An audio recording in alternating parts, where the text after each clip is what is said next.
Ryan Blake never imagined a casual joke would trap him in a billionaire's marriage contract. One moment, he was a struggling single father juggling spreadsheets and daycare pickups. The next, his brilliant young CEO proposed a deal that sounded insane. Marry her within 48 hours or watch her lose everything to corporate vultures. No love, no romance, just signatures and survival.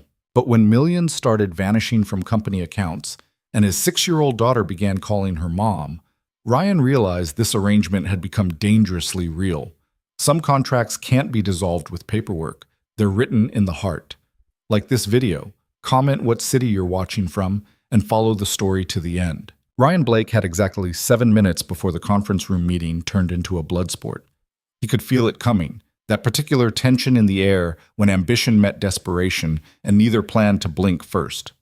Around the polished mahogany table, 6 analysts shuffled papers with rehearsed casualness, each one pretending they weren't sharpening knives behind their keyboards. Ryan had seen this movie before. Hell, he'd been an extra in it for 3 years. The Q3 projections look anemic, Marcus Chen announced, his voice carrying that specific smugness reserved for people who'd never missed a mortgage payment. Sterling Solutions can't keep burning capital on experimental ventures. We need traditional revenue streams. Ryan kept his eyes on his laptop screen, fingers moving across financial models he could navigate blindfolded.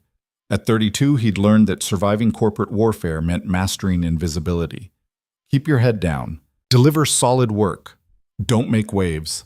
That strategy had kept him employed through 2 rounds of layoffs and 1 restructuring that left half the finance department jobless. His phone buzzed. A text from Megan, his daughter's after-school program coordinator. Reminder, payment due tomorrow. Megan drew you a dinosaur today. She says it's a love-asaurus. Ryan smiled despite himself, then quickly schooled his expression back to professional neutrality. 6-year-olds didn't understand that love-asauruses didn't pay for after-school care, or groceries, or the medical bills still trickling in from his late wife's final months. Ryan, you're quiet today. The voice cut through his thoughts like surgical steel. What's your take? He looked up into eyes that could calculate compound interest and emotional distance with equal precision. Arya Sterling, 28 years old, CEO of a tech company worth $300 million, sat at the head of the table like she'd been born for that chair. Probably because she had been. Sterling Solutions was her father's legacy, built on quantum computing patents and ruthless business instinct. She was also the reason half the analysts in this room spent their lunch breaks gossiping like teenagers. The experimental ventures generated 42% of our innovation pipeline, Ryan said carefully. Cutting them would deliver short-term gains but damage long-term competitive positioning. Marcus snorted. Long-term positioning doesn't pay quarterly dividends. Neither does becoming obsolete, Ryan replied. The room went quiet. Ryan mentally kicked himself. That was the opposite of keeping his head down. Arya's expression didn't change, but something flickered in those calculating eyes. Approval? Curiosity? With her, it was impossible to tell. She dressed like armor, black suits, minimal jewelry, hair pulled back in a style that said, "Don't waste my time." Rumor had it she'd taken over the company at 26 when her father suffered a stroke, and she'd done it without flinching. No stumbles, no sentiment, just ruthless efficiency. Ryan makes a valid point, she said finally. We'll table this discussion. Next item. The meeting dragged on for another 40 minutes. Ryan contributed when necessary, kept his responses measured, and counted down the minutes until he could escape to pick up Megan. Single parenthood had turned him into a master of time management. Every minute was accounted for, every transition choreographed. Work, daycare, dinner, homework, bath time, bedtime stories. Then back to his laptop for another 3 hours of work once Megan was asleep. His life was a tightrope walk over a pit of exhaustion, and he couldn't afford to slip. Finally, Arya closed her tablet. That's all. Ryan, stay behind for a moment. His stomach dropped. The other analysts filed out with varying expressions of relief and curiosity. Marcus shot him a look that clearly said, "Good luck. You'll need it." When the door clicked shut, Arya stood and walked to the window.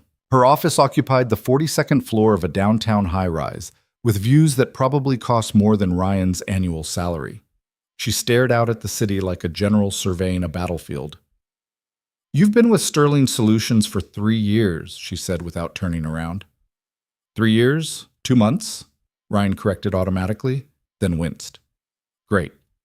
Now he sounded like he was counting. You're consistent, reliable.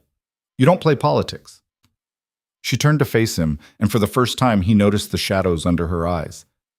How long had those been there? You also don't bullshit, which is a rare quality in this building. Thank you? Ryan wasn't sure if this was praise or a preamble to firing. I need someone I can trust, Arya said bluntly. Someone who isn't trying to position themselves for my job or angle for a board seat. That's not really my style. I know. That's why we're having this conversation. She crossed her arms, a gesture that looked defensive despite her controlled posture. Are you married, Ryan? The question hit him like cold water. I'm widowed. My wife passed away 2 years ago. Children? A daughter, Megan. She's 6.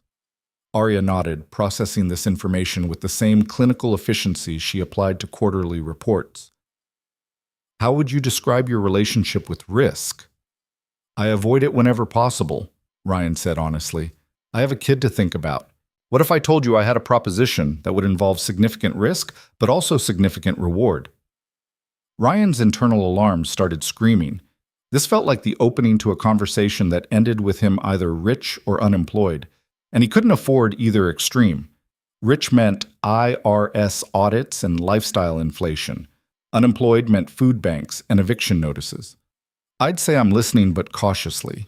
Arya's lips twitched, not quite a smile, but close. Do you know anything about my family's corporate structure? Only what's public record. Your father founded the company. You took over operational control 2 years ago after his health declined. Public record doesn't tell you everything. She returned to the table, pulling up a document on her tablet and sliding it across to him. My father was brilliant, but paranoid. When he incorporated Sterling Solutions, he included provisions designed to prevent hostile takeovers or internal coups. Ryan scanned the document. Legal language, dense and convoluted, but he'd reviewed enough contracts to parse the essentials. He structured the voting rights so that he stopped, reread the section. Wait, this can't be right. It's right. According to this, the CEO must be married to maintain majority voting control? Correct. Arya's voice remained steady, but her hands had formed fists. My father believed that married individuals were more stable, more invested in long-term thinking. He wrote that clause when I was 8 years old, never imagining I'd be the one sitting in this chair. Ryan set down the tablet carefully. But you're not married. No. And according to this deadline, I have 6 weeks to either marry or trigger a forced sale of my controlling shares to the board's preferred investors. Arya's mask finally cracked just for a second. Underneath, Ryan glimpsed something raw. Fear. Those investors are a private equity firm that specializes in asset stripping. They'll gut Sterling Solutions, sell the patents, and liquidate everything my father built. Can't you challenge the clause? It seems archaic. My lawyers have been trying for 18 months. The paperwork is airtight. My father may have been paranoid, but he was thorough. She met Ryan's eyes directly. I'm out of options, Ryan. Which brings me to my proposition. He didn't want to ask, didn't want to know where this was heading, but curiosity and dread formed a knot in his chest. What proposition? Marry me. The words hung in the air between them like shrapnel. Ryan laughed, a short, disbelieving sound. That's not funny. I'm not joking. You... He stood up, needing to move, to process. You can't be serious. You're asking me to marry you to satisfy some corporate loophole? I'm offering you a contract, Arya corrected. 1 year. Discreet. Professional. You'd maintain your current position, continue living your life as normal, but we'd be legally married on paper. In exchange, I'll pay you $2 million upon completion of the contract term. $2 million? The number echoed in Ryan's head like a gunshot. $2 million would erase every debt he'd accumulated during Sarah's illness. It would fund Megan's college education twice over. It would buy them security, stability, breathing room. It would also be insane. You could marry anyone, Ryan said slowly. Why me? Because you're the only person in this building who doesn't want something from me, Arya replied. Everyone else sees me as a stepping stone or a target. You just want to do your job and go home to your daughter. That kind of simplicity is exactly what I need. This isn't simple, this is fraud. It's a legal marriage, no fraud involved. A marriage without, Ryan stopped himself, without love, he'd been about to say, which was absurd because plenty of marriages existed without love. But those marriages usually didn't start in conference rooms with PowerPoint presentations. Without romantic entanglement, Arya finished for him. Correct. That's the point. Clean boundaries, clear expectations, no messy emotions complicating the arrangement. Ryan walked to the window, pressing his palm against the cool glass. Below, the city sprawled in geometric patterns of ambition and survival. Somewhere down there, Megan was finishing her homework, maybe coloring another dinosaur, completely unaware that her father was considering the most reckless decision of his life. I need to think about this, he said. You have 24 hours. Arya's voice had returned to its usual controlled cadence. After that, I'll need to explore other options. Other options? I have a list of potential candidates. You're at the top, but I'm pragmatic. She collected her tablet, all business again. Take the time you need, Ryan, but understand what's at stake. If I lose this company, 3,000 employees lose their jobs, including you. She left without waiting for a response. Ryan stood alone in the conference room, watching the sunset paint the city in shades of amber and shadow. His phone buzzed again. Another text from the after-school program. Megan wants to know if you can come to Career Day next week. She wants to tell everyone her dad is a superhero who fights with spreadsheets. He smiled despite everything. Superhero. If Megan only knew how far from heroic he felt right now. The drive to pick up Megan passed in a blur. Ryan navigated traffic on autopilot, his mind spinning through scenarios. $2 million, 1 year, a marriage that wasn't really a marriage. What would Sarah have said? The thought came unbidden, unwelcome. Sarah had been the dreamer in their relationship, the one who believed in taking chances. Life's too short for safety, she'd told him once, back when they were young and stupid and convinced they had all the time in the world. Then cancer had proven her right in the worst possible way. Megan burst out of the after-school center like a contained explosion, her backpack bouncing, her hair escaping from its ponytail in wild curls that matched her mother's. She crashed into Ryan's legs with the full force of 6-year-old enthusiasm. Daddy, guess what? I learned about photosynthesis. Plants eat sunshine. Can people eat sunshine? Not exactly, Bug, Ryan said, lifting her up despite his aching arms. How was your day? Good, but Tommy said his dad makes more money than you because he's a doctor. I told him money doesn't matter because you're the best dad ever. She wrapped her arms around his neck, squeezing tight. I'm right? Ryan's chest constricted. You're absolutely right. They stopped for tacos on the way home because Megan had declared it Taco Tuesday, despite it being Thursday. Ryan didn't have the energy to argue. He watched her demolish a bean burrito with the unselfconscious joy of someone who'd never worried about money or mortality or impossible decisions. Daddy, you're quiet, Megan observed, wielding her plastic fork like a tiny philosopher. Are you sad? Just thinking about work, Bug. Is your boss mean? You should tell her to be nicer. My boss isn't mean, she's just complicated. What's complicated mean? It means she has a lot of difficult things happening at once. Megan considered this seriously. Like when I have to do math homework and clean my room and feed the fish all before dinner? Exactly like that. Then she needs help, Megan announced with the simple logic of childhood. You should help her, Daddy. That's what heroes do. Ryan's throat tightened. Eat your burrito, superhero. That night, after stories and songs and 3 separate requests for water, Ryan sat at his kitchen table with Arya's contract printed out before him. He'd read it 4 times now, checking for loopholes or hidden clauses. But it was straightforward. Almost suspiciously straightforward. 1 year of marriage. Maintain public appearances as needed. Separate residences unless jointly agreed otherwise. $2 million upon successful completion with quarterly installments to ensure compliance. His phone rang. Unknown number. Hello? Ryan, it's Arya. I apologize for calling so late, but I wanted to clarify a few points. How did you get my personal number? HR records. Listen, I need you to understand that this arrangement would involve minimal disruption to your life. You'd keep your job, your apartment, your routine. We'd only need to appear together for essential business functions. And Megan? A pause. What about her? If we're supposedly married, people will ask questions about whether she'd live with us, about family dynamics. We'll handle those questions with prepared responses. This is a business arrangement, Ryan. We control the narrative. You can't control everything, Ryan said quietly. People believe what they see. If we're married on paper but living completely separate lives, someone will notice. Someone always notices. Another pause, longer this time. When Arya spoke again, her voice had lost some of its certainty. Are you suggesting we'd need to actually cohabitate? I'm suggesting that if you want this to look real enough to satisfy a corporate board, it needs to feel real, at least partially. I have a 4-bedroom house, Arya said slowly. Separate wings. You and Megan could have your own space. We'd be roommates, essentially, with a legal certificate. Roommates who file joint tax returns and attend company events as a couple. Yes. Ryan closed his eyes. This was insane. This was the definition of insane. You didn't marry your boss to solve her inheritance problems. You didn't upend your daughter's life for money. You didn't— I'll do it, he heard himself say. Silence on the other end. Then, you'll do it? 1 year, $2 million, and we protect Megan.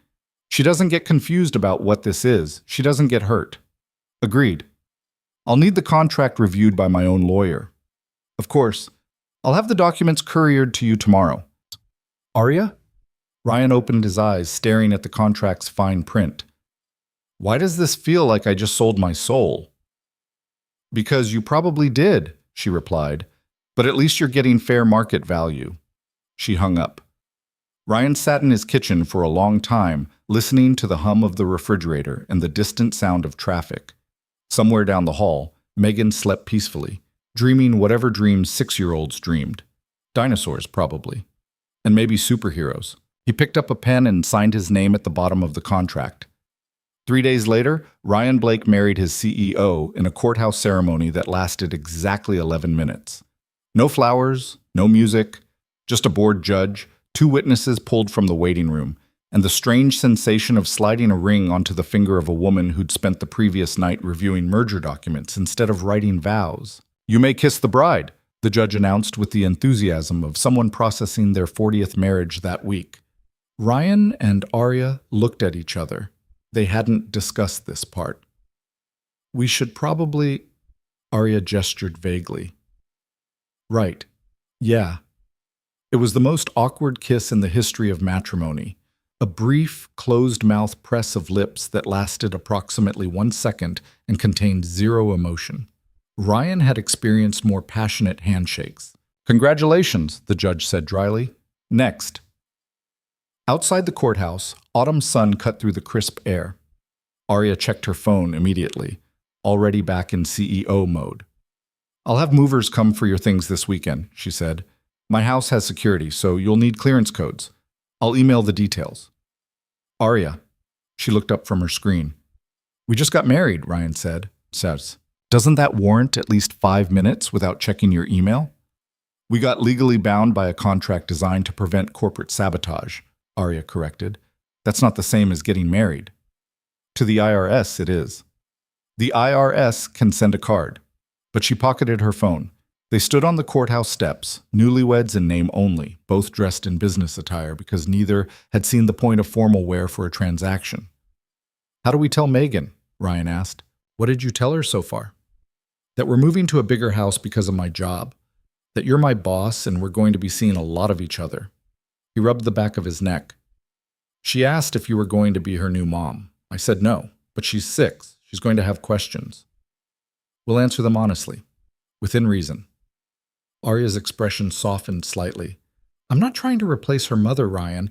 I'm just trying to save my company. I know. Do you? She studied him with those analytical eyes. Because I need you to understand that I'm not good at this. The personal stuff.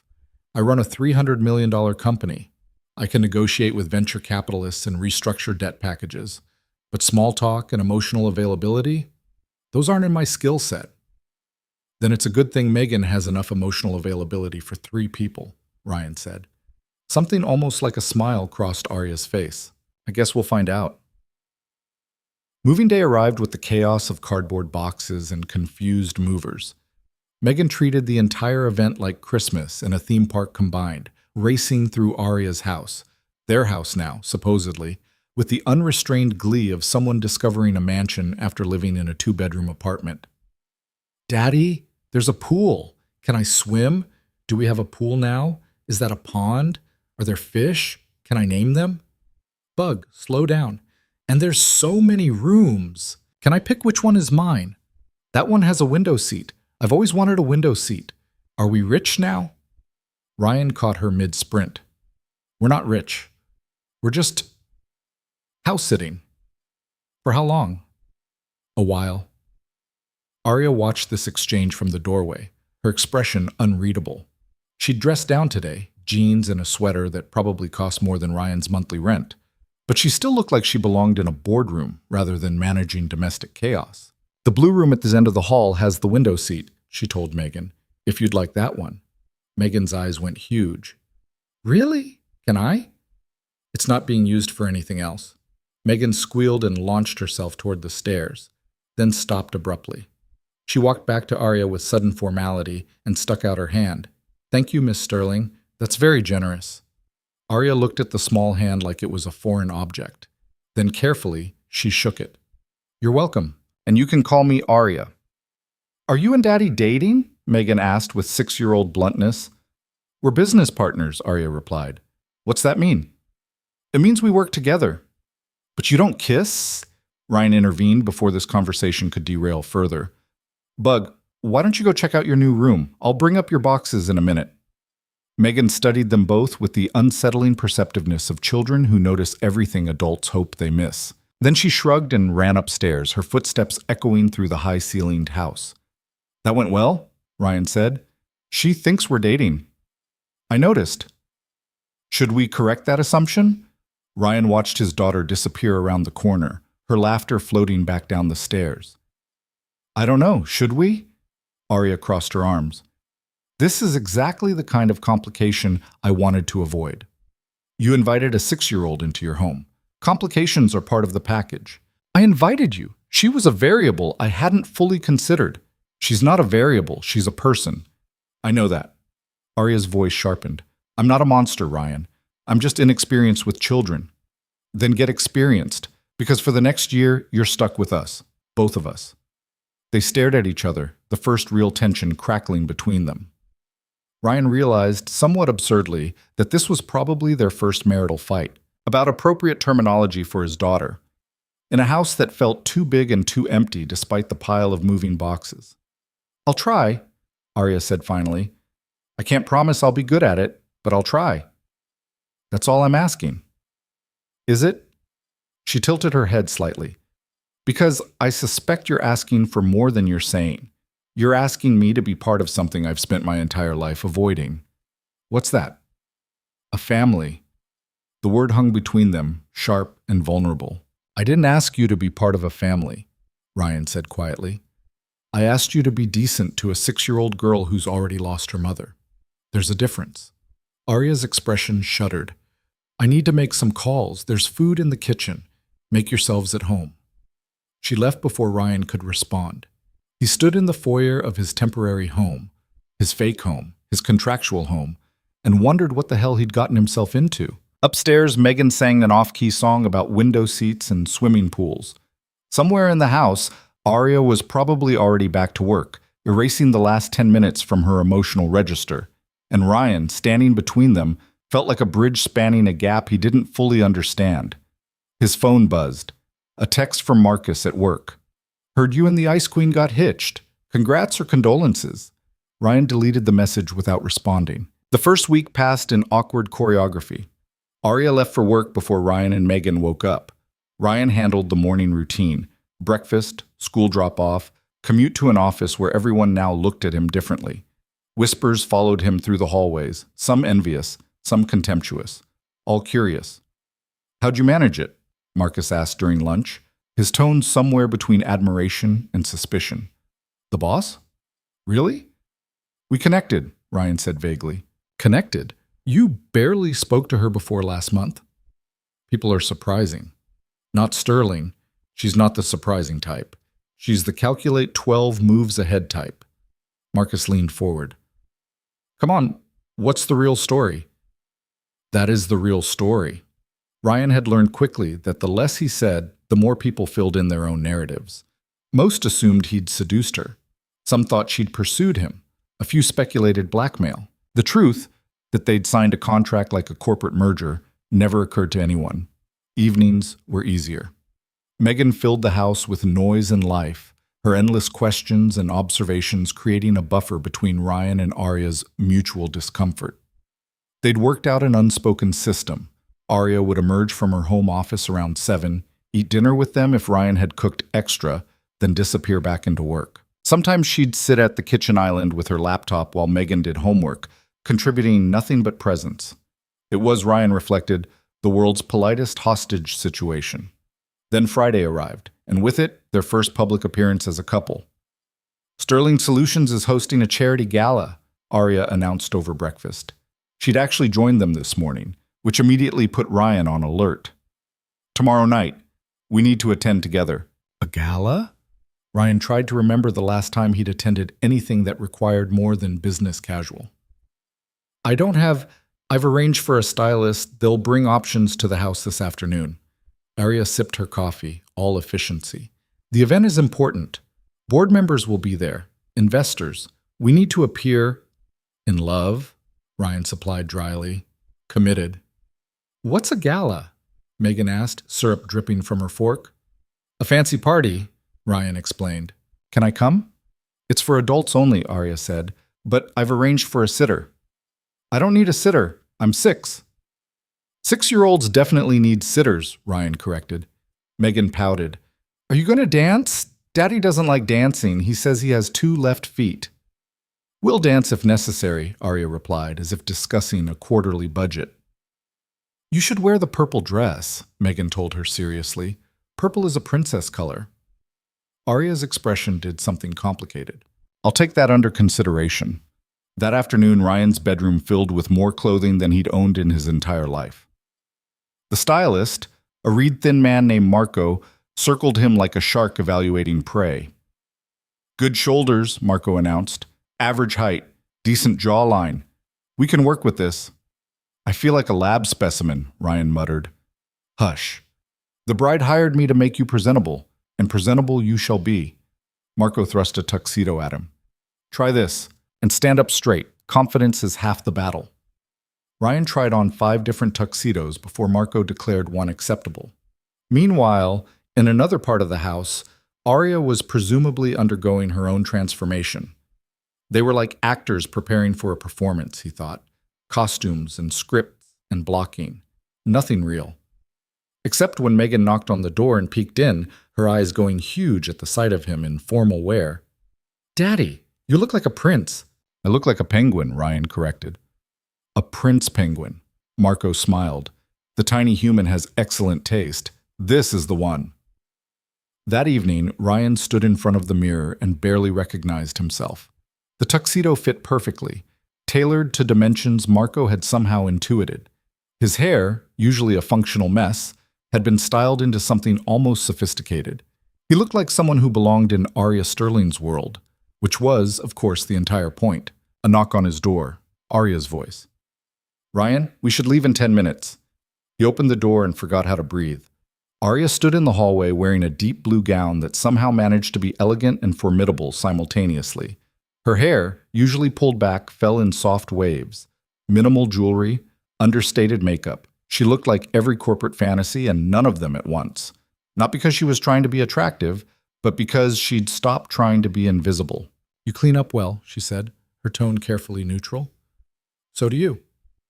They stared at each other for a beat too long. Then Megan came thundering down the hall, breaking the moment. You both look like you're going to meet the queen, she squealed. Close, Ryan said.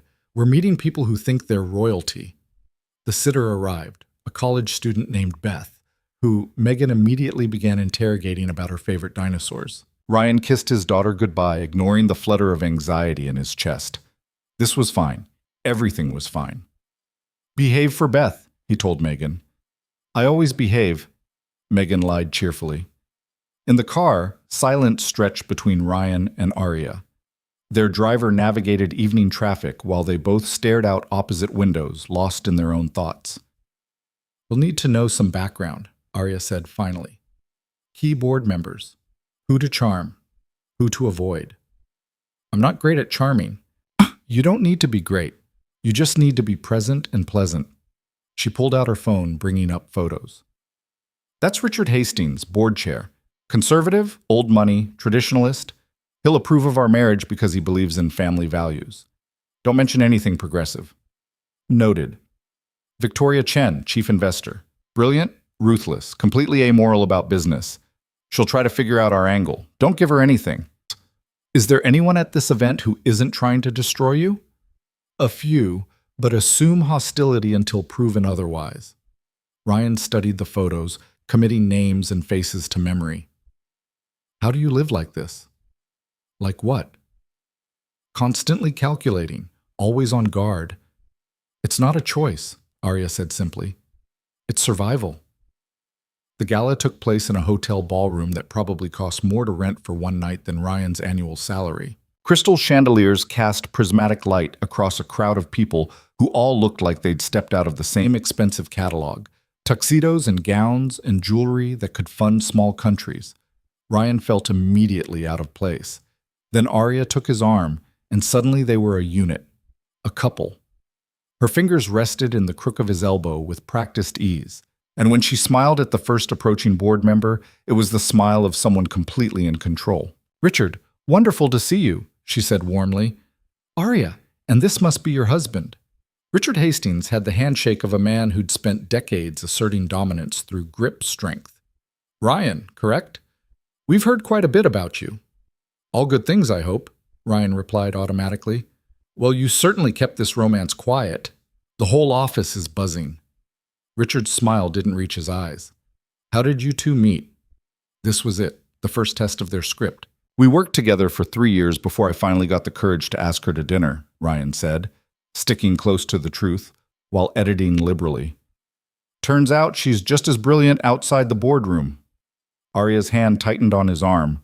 Approval or warning, he couldn't tell. Young love, Richard said with the benevolent condescension of someone who didn't believe in it. Well, congratulations. Marriage is a sacred institution, the foundation of society. They navigated through similar conversations for the next hour. Ryan smiled, shook hands, delivered the same carefully crafted story with minor variations. Beside him, Arya was a perfect partner, redirecting uncomfortable questions, filling conversational gaps, making him look better than he was. It was exhausting. Can we take a break? Ryan murmured during a lull. 15 minutes, Arya agreed. Terrace. They escaped outside, where the cool night air felt like a reprieve. The terrace overlooked the city, all glittering lights and distant traffic. Ryan loosened his tie, finally breathing. You're doing well, Arya said. I'm lying to everyone we meet. You're performing a role. There's a difference. Is there? Ryan leaned against the railing. How do you do this all the time? The performance, the calculation. Practice. She stood beside him, close enough that he could smell her perfume, something subtle and expensive. My father raised me to be a weapon in a suit. Emotions were weaknesses. Personal connections were leverage waiting to be exploited. By the time I was 20, I'd forgotten how to be anything else. It was the most honest thing she'd ever said to him. That sounds lonely, Ryan said quietly. It's efficient. It's lonely. Arya didn't respond. They stood in silence, two people bound by contract, staring at a city that didn't care about their arrangement. We should go back in, she said eventually. We're expected to dance. I wasn't joking about the 2 left feet. Follow my lead, and try not to step on my dress. Costs more than your car. The ballroom had transitioned into full celebration mode.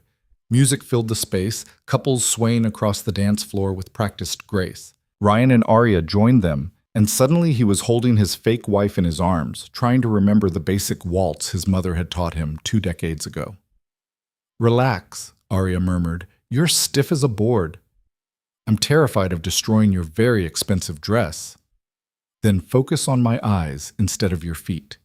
He did, and found himself caught in that analytical gaze, those eyes that usually calculated profit margins now studying him with something approaching curiosity. Do you regret it yet? She asked. The contract. Ask me in a year. Fair enough.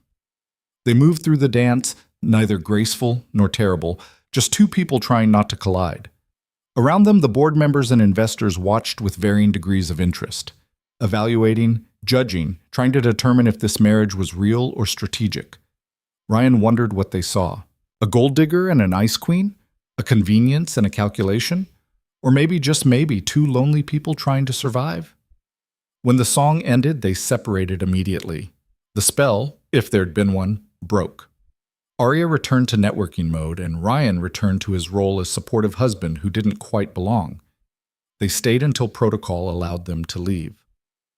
In the car afterward, Arya kicked off her heels with obvious relief. You did well tonight. I survived. Same thing. She rubbed her temples. Richard bought it. Victoria is still suspicious, but she's always suspicious. Overall, successful first appearance. Glad I could perform adequately, Ryan said, more bitterly than he'd intended. Arya glanced at him. Are you angry? I don't know what I am. They didn't speak for the rest of the drive. At home, Beth reported that Megan had been an angel, which meant she'd talked Beth's ear off about dinosaurs before finally crashing around 9. Ryan paid the sitter generously, then climbed the stairs to check on his daughter.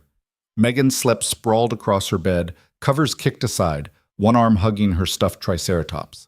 She looked peaceful, uncomplicated. Everything this situation wasn't. Ryan tucked the covers back around her, kissed her forehead, and headed to his own room. He found Arya standing in the hallway, still in her gown, looking lost. Tonight was strange, she said softly. Which part? All of it, but especially the dancing. She met his eyes. I can't remember the last time I danced with someone. Not even at business events? At business events, I'm CEO Sterling, untouchable, unavailable. The idea of someone holding me, even in a completely professional context, felt... She trailed off. Felt what? Human, she finished. It felt human. Ryan didn't know what to say to that. Thank you, Arya said, for tonight, for playing your role well. It's what you're paying me for. Something flickered across her expression, hurt, maybe, or disappointment, but she smoothed it away instantly. Of course. Good night, Ryan. She disappeared into her wing of the house, leaving Ryan alone in the hallway. He stood there for a long moment, replaying the evening, the conversation on the terrace, the dance, that look in her eyes when she'd thanked him. This was supposed to be simple. A contract. A transaction. So why did it suddenly feel complicated? Ryan woke to the sound of his daughter screaming. He was out of bed and down the hall before his brain fully processed consciousness, his heart hammering against his ribs. Megan's door stood open, light spilling into the darkened hallway. He burst through expecting blood or intruders or some nameless catastrophe. Instead, he found Megan sitting cross-legged on her bed, very much alive, pointing excitedly at her window. Daddy, look! There's a deer! A real deer in the backyard!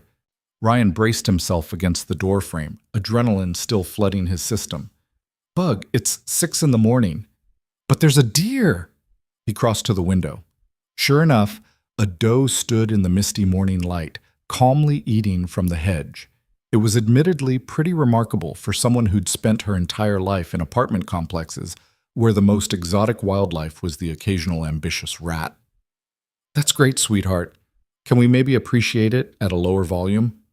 Sorry, Megan stage whispered, which was somehow louder than her regular voice. Do you think it has a name? Can I name it? I'm naming it Barbara. You can't name wild animals. Why not? Because then you get attached and wild animals don't stick around. Megan considered this with the gravity of a Supreme Court justice. That's sad. That's nature. Footsteps in the hallway made them both turn. Arya appeared in the doorway wearing pajamas, actual pajamas, not the business armor Ryan had assumed she slept in. She looked younger without her professional mask, more vulnerable, Her hair was messy. She had pillow creases on her cheek. "Is everyone all right?" she asked, scanning the room for threats. "I heard screaming." "Just Barbara the deer," Ryan explained. "Barbara?" "Megan's naming the local wildlife." "I see." Arya moved to the window, peering out at the doe. "We get them occasionally. They eat everything in the garden." "Barbara's just hungry," Megan said defensively. "Maybe we should feed her." "Feeding deer attracts more deer," Arya replied. "Then you have a whole herd destroying your landscaping." "But she's hungry now." "Megan, we're not feeding the deer," Ryan interjected before this escalated into a wildlife management debate. His daughter huffed, but didn't argue further. Barbara, oblivious to the controversy surrounding her breakfast choices, continued munching hedge. "Since we're all awake," Arya said, "I'm making coffee. Anyone want breakfast?" Ryan blinked. "You cook?" "I make adequate scrambled eggs and toast. Don't sound so shocked." 20 minutes later, Ryan found himself in Arya's kitchen. Their kitchen, technically, watching his contractual wife competently manage a skillet. The eggs were, as promised, adequate. The toast was slightly burned on one side. Coffee was strong enough to strip paint. It was weirdly domestic. "I didn't know you cooked," Ryan said, accepting a mug. "I don't, usually, but I lived alone for 5 years before you showed up. I had to eat something." Arya plated the eggs with clinical precision. "Most nights I just order in, but occasionally I remember I own kitchen appliances." Megan climbed onto a bar stool, eyeing the eggs suspiciously. "Do you have syrup?" "Why would you put syrup on eggs?" Arya asked. "Because it's good? That's disgusting." "You're disgusting," Megan shot back, then froze, clearly expecting to be reprimanded. But Arya just raised an eyebrow. "Fair point. Syrup is in the pantry, second shelf." Megan scrambled down and returned triumphant, drowning her eggs in maple syrup while both adults watched in horrified fascination. "Sarah let her develop some unconventional food preferences," Ryan explained. "Clearly," Arya sipped her coffee. "I have to go into the office today. Saturday meeting with the acquisition team." "On a weekend?" "Business doesn't respect weekends." She glanced at Megan, who was making architectural structures out of syrup-soaked eggs. "Will you two be all right here?" "We've been all right for 6 years. I think we'll manage another day." Something passed across Arya's expression, too quick to read. "Right, of course." She left shortly after, back in her CEO uniform, all traces of pillow-creased vulnerability erased. Ryan watched her car disappear down the driveway and felt an odd hollowness, which was stupid. This was the arrangement. They weren't actually a family. They were business partners with a shared address. "Daddy, can we go swimming?" Megan asked, syrup on her chin. "It's October, Bug. The pool's too cold." "Then can we explore?" Ryan looked at the expansive house around them, still mostly unfamiliar despite a week of residence. "Yeah, we can explore." They spent the morning opening doors and discovering rooms that seemed to have no purpose beyond existing. A library with floor-to-ceiling bookshelves, mostly empty, a gym with equipment that looked expensive and unused, a sunroom with windows on 3 sides and furniture covered in dust sheets. "Why does Arya have so many rooms she doesn't use?" Megan asked, spinning in circles in what might have been a formal dining room. "Maybe she's saving them for something." "For what?" "I don't know, Bug." But the question lodged in his brain. This house was enormous, designed for a family, and Arya lived in it alone. Had lived in it alone for who knew how long, rattling around in all this empty space like a ghost haunting her own life. His phone buzzed, a text from Marcus. "Drinks tonight? Or are you too fancy now?" Ryan hesitated, then typed back, "Can't. Megan duty. Bring her. My kids are coming." Parker's has a family section. Parker's was a sports bar with decent wings and a tolerance for children that bordered on negligent. Ryan hadn't been in months, not since before the wedding. The thought of returning to something normal, something that didn't involve contracts and corporate politics, felt suddenly essential. 7 p.m., he typed back. That evening, Ryan and Megan walked into Parker's to find Marcus already there with his 2 sons, 8 and 10, both with their father's competitive energy and their mother's better judgment. "Uncle Ryan!" The boys descended on them like friendly tornadoes. They weren't actually related, but the title had stuck from years of barbecues and birthday parties back when Sarah was alive and life was simpler. Hey guys, this is Megan. Megan, this is Jake and Connor. Hello, John. Do you like dinosaurs? Megan asked immediately. Dinosaurs are okay, Jake replied with the diplomatic caution of an 8-year-old. We like superheroes better. Dinosaurs are superheroes, Megan declared. They have armor and claws and teeth. Fair point, Connor conceded. The kids vanished into the arcade section, leaving Ryan and Marcus alone with overpriced beer and undercooked wings. So, Marcus said, wasting no time, married life, how is it? Different. Different good or different bad? Different complicated. Ryan took a long drink. The house is huge. Megan loves it. Arya works all the time. She worked all the time before you married her. Yeah, but now I have to watch her work all the time. It's depressing. Marcus studied him with the expression of someone trying to solve a puzzle. You actually like her, don't you? What? No, I mean, it's complicated. You said that already. What's complicated about it? You married a brilliant, successful woman who happens to be gorgeous. Most men would call that winning the lottery. Most men didn't marry her because of a corporate bylaw loophole, Ryan muttered. Marcus's eyebrows shot up. What? Ryan froze. The beer had loosened his tongue more than intended. Nothing. Forget it. No, seriously, what loophole? I can't. Look, just drop it. You can't drop a bomb like that and then say drop it. Marcus leaned forward. What kind of loophole are we talking about? Taxes? Immigration? Secret love child? None of those. And I'm not discussing it. So there is something to discuss. Ryan grabbed a wing just to have something to do with his hands. The truth sat heavy in his chest, a secret that felt less like protection and more like a lie. He'd signed an NDA as part of the contract, telling Marcus would violate it, but sitting here pretending everything was normal felt worse. It's a long story, he said finally. And it's private. Private like embarrassing or private like illegal? Private like none of your business. Marcus sat back, hands raised in surrender. All right. I'm just saying, from the outside it looks weird.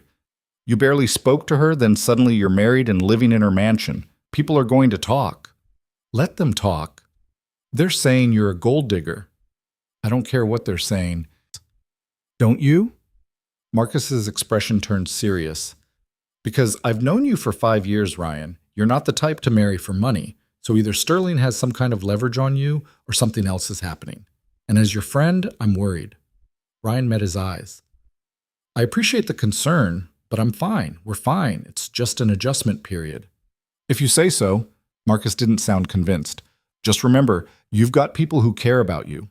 If you need help, I know. Thanks.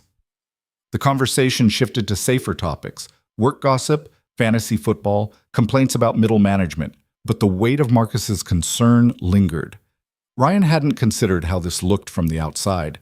To anyone who knew him, this marriage made no sense, which meant he'd have to keep lying, keep performing, keep pretending this was a love story instead of a business transaction. The kids returned eventually, Megan triumphant with a stuffed unicorn she'd won from the claw machine. Daddy, look! Jake helped me. It only took 17 tries. 17? Ryan pulled out his wallet, calculating the damage. That's like $30 in quarters. But I got a unicorn. Hard to argue with that logic. They said goodbye around 9. In the car, Megan clutched her unicorn and chattered about her new friends, and how Connor had promised to teach her about Batman, and could they come back next week? We'll see, Bug. That means no. It means we'll see. When they arrived home, Arya's car was already in the garage. Inside, they found her at the kitchen island, surrounded by paperwork, still in her work clothes, looking exhausted. How was your meeting? Ryan asked. Long? Contentious? The acquisition team wants to move faster than I'm comfortable with. She rubbed her eyes. How was your evening? We went to Parker's with some friends. Megan won a unicorn. 17 tries, Megan added proudly, holding up her prize. That's quite an accomplishment.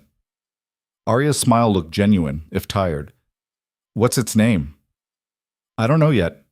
I'm thinking maybe Sparkle, or Thunder, or Barbara Jr. All excellent choices. Megan yawned, suddenly crashing from her evening high. Ryan scooped her up. Bedtime, Bug. But I'm not tired. You're literally falling asleep on my shoulder. That's different. He carried her upstairs, helped her change into pajamas, brushed her teeth while she complained, and tucked her into bed with both the Triceratops and the new unicorn. "Daddy?" Megan's voice was soft in the darkness. "Do you like living here?" "It's nice, yeah." "Do you like Arya?" Ryan paused. "She's my boss, Bug, and now she's... It's complicated." "That's what you always say. Complicated." Megan rolled onto her side, studying him with those too perceptive eyes. "But you smile different when she's around." "Different how?" "Like you're trying really hard." She yawned again. "I like her. She's weird, but good weird." "Go to sleep, sweetheart." "Love you, Daddy." "Love you too, Bug." Downstairs, Arya was still working. Ryan made tea, something he'd started doing because coffee at 10 p.m. seemed like a terrible idea, and set a cup beside her without comment. "Thank you," she said, not looking up from whatever contract she was reviewing. "You should sleep." "I should do a lot of things." Ryan sat across from her, watching her annotate margins with precise handwriting. "When's the last time you took a day off?" "I took last Tuesday afternoon off for a dental appointment." "That doesn't count." "Why not?"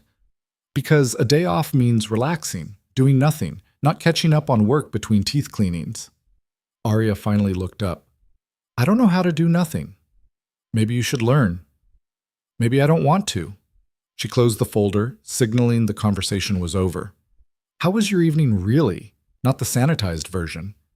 Ryan considered lying, then decided against it. "Marcus thinks something's wrong. He thinks you have leverage over me or I'm using you for money. He didn't say it directly, but I could tell." "Does that bother you?" "Yeah, it bothers me that my friend thinks I'm either a victim or a gold digger." "You could tell him the truth." "I signed an NDA. I could waive it for specific people if you needed to explain." Ryan shook his head. "No, that makes it real. Right now it's just between us.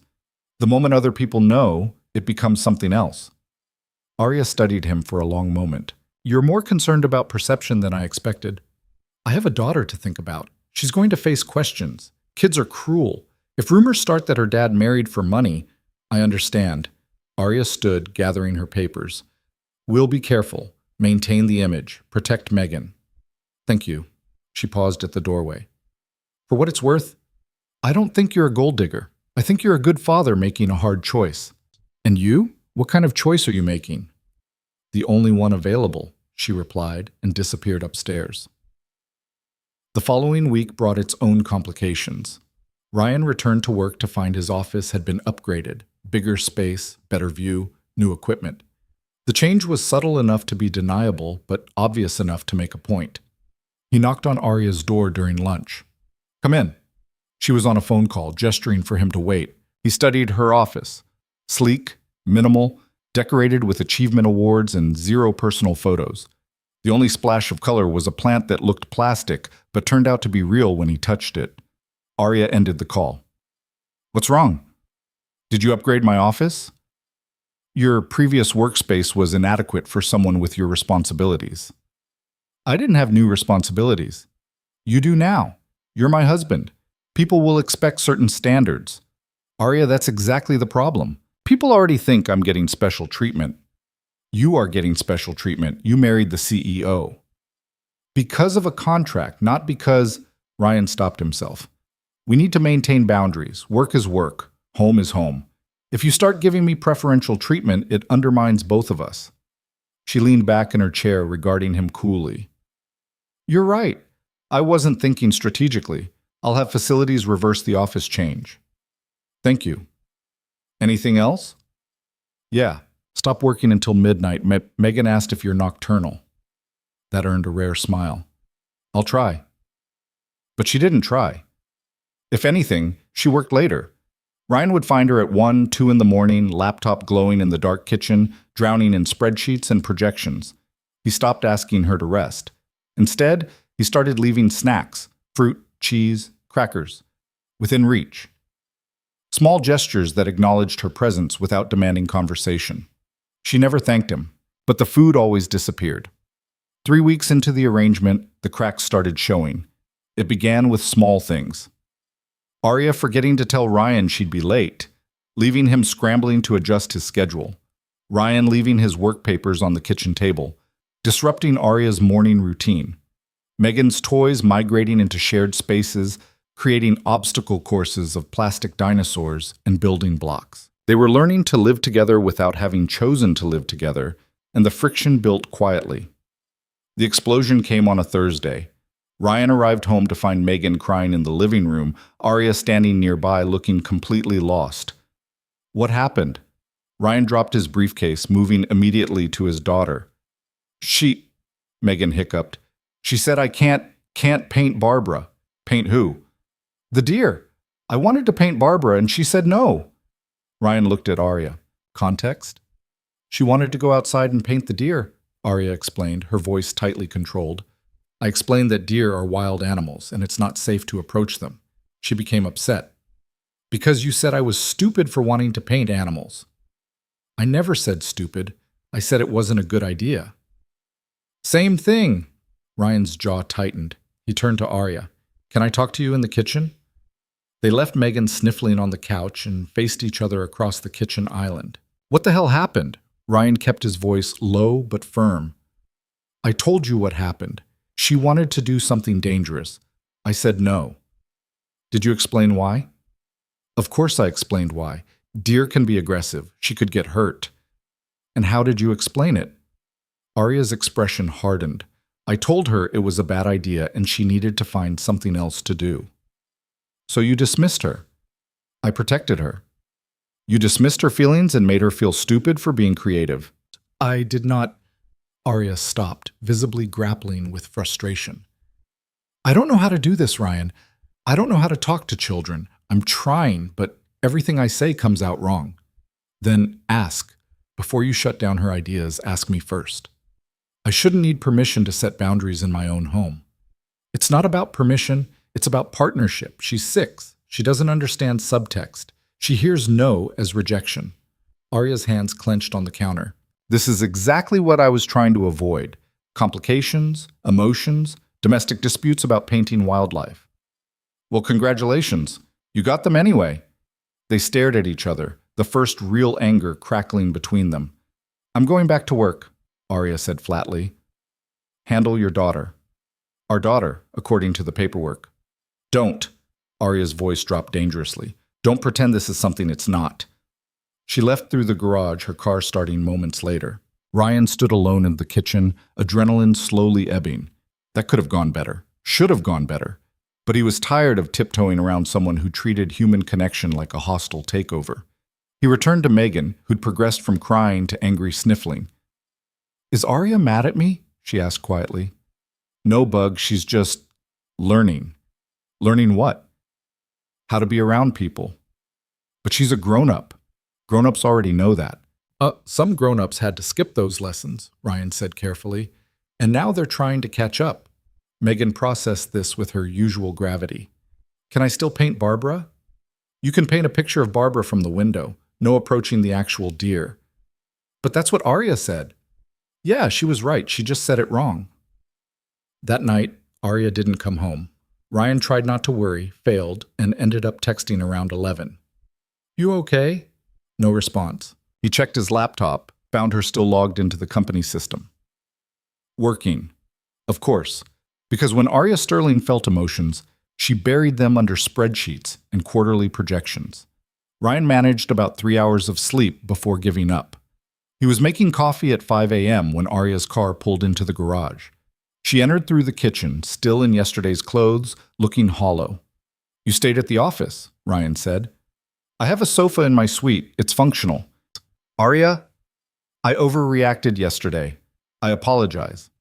The words came out rehearsed. I'm not accustomed to children or domestic conflict. I handled the situation poorly. Yeah, you did.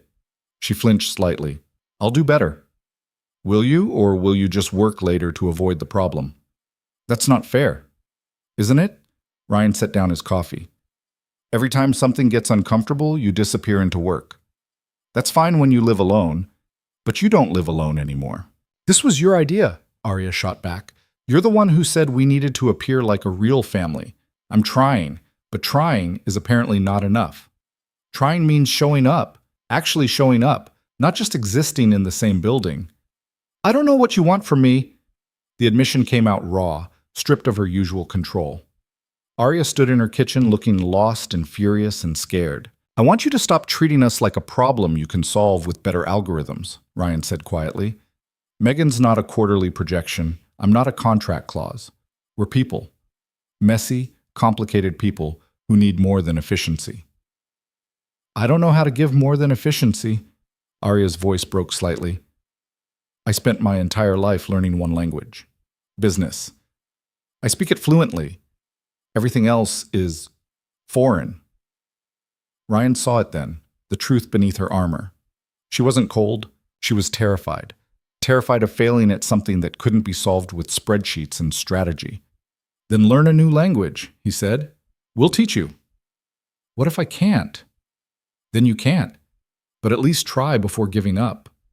Arya nodded slowly. "Okay, I'll try." "And maybe sleep in an actual bed occasionally?" "Don't push your luck." It wasn't a perfect resolution. They hadn't solved anything fundamental. But they'd established something fragile and important, the willingness to try. The next morning, Arya appeared at breakfast looking marginally more rested.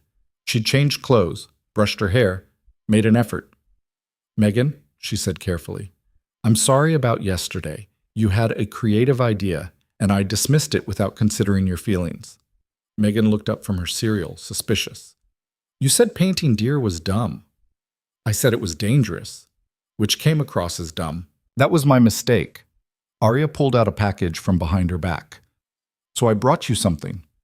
Inside was a set of watercolor paints, professional grade, with a pad of thick paper. Megan's eyes went huge. "Really? For me?" "For painting Barbara. From a safe distance." "Thank you." Megan launched herself at Arya, hugging her waist with sticky cereal hands. Arya froze, clearly unprepared for physical affection. Her hands hovered uncertainly before finally, awkwardly, patting Megan's head. "You're welcome," she managed. Ryan watched this exchange, something tight in his chest loosening. It wasn't perfect. Arya was stiff. Megan was getting milk on her expensive blouse. The hug lasted approximately 3 seconds too long for Arya's comfort. But it was real. That weekend, they established routines. Saturday mornings, Ryan made pancakes. Sundays, Arya handled brunch, which meant ordering from the expensive place downtown, but it counted. Evenings, they ate together more often than not. Megan chattered, Ryan mediated, Arya listened with what appeared to be genuine interest. Slowly, the house stopped feeling like a museum and started feeling like something else. Not quite a home, but something approaching it. Ryan caught himself smiling one evening, watching Arya seriously consider Megan's argument that dinosaurs could definitely beat dragons in a fight. She treated the debate with the same analytical rigor she applied to corporate mergers, complete with referenced data points. "Dinosaurs have fossil evidence supporting their combat capabilities," Arya said. "Dragons are mythological, clear advantage to dinosaurs." "But dragons can fly," Megan countered. "Pterodactyls could also fly. Were pterodactyls dinosaurs?" "Technically no, but..." Ryan's phone rang, interrupting the paleontological debate. Unknown number. "Hello? Mr. Blake, this is Jennifer Wu from the Sterling Solutions audit team. We need to schedule a meeting regarding some financial discrepancies in the Q3 reports." Ryan straightened. "Discrepancies?" "Significant ones. Can you come in Monday morning, 8 a.m.? "I'll be there." He hung up, mind already racing through quarterly reports he'd reviewed. He'd spotted nothing unusual, which meant either he'd missed something or something had been deliberately hidden. "Work?" Arya asked. "The audit team found discrepancies in Q3 financials." Her expression sharpened immediately. "What kind of discrepancies?" "They didn't specify, but they want to meet Monday morning." "I'll be there." "Arya, if this is about my work..." "It's not about your work. Your analyses are always flawless." She stood, already shifting into CEO mode. "But if someone's manipulating financial data, we need to know, immediately." Monday morning arrived with the particular dread of knowing something was wrong, but not knowing what. Ryan arrived at Sterling Solutions to find the audit team had commandeered a conference room and filled it with printouts, spreadsheets, and an atmosphere of grim determination. Jennifer Wu looked like she hadn't slept in days. Thank you for coming, she said, gesturing to chairs. Ms. Sterling, Mr. Blake, we have a problem. She pulled up a presentation showing the Q3 financial breakdown. At first glance, everything looked normal. But as Jennifer highlighted specific transactions, a pattern emerged. Subtle shifts in numbers, small diversions that individually meant nothing but collectively added up to millions. Someone's skimming, Ryan said slowly. That's our assessment. Approximately $4 million over the last 6 months, disguised as legitimate operational expenses. Arya leaned forward, her focus absolute. Who has access to these accounts? That's the problem. The access logs have been scrubbed. Whoever did this knew our security protocols.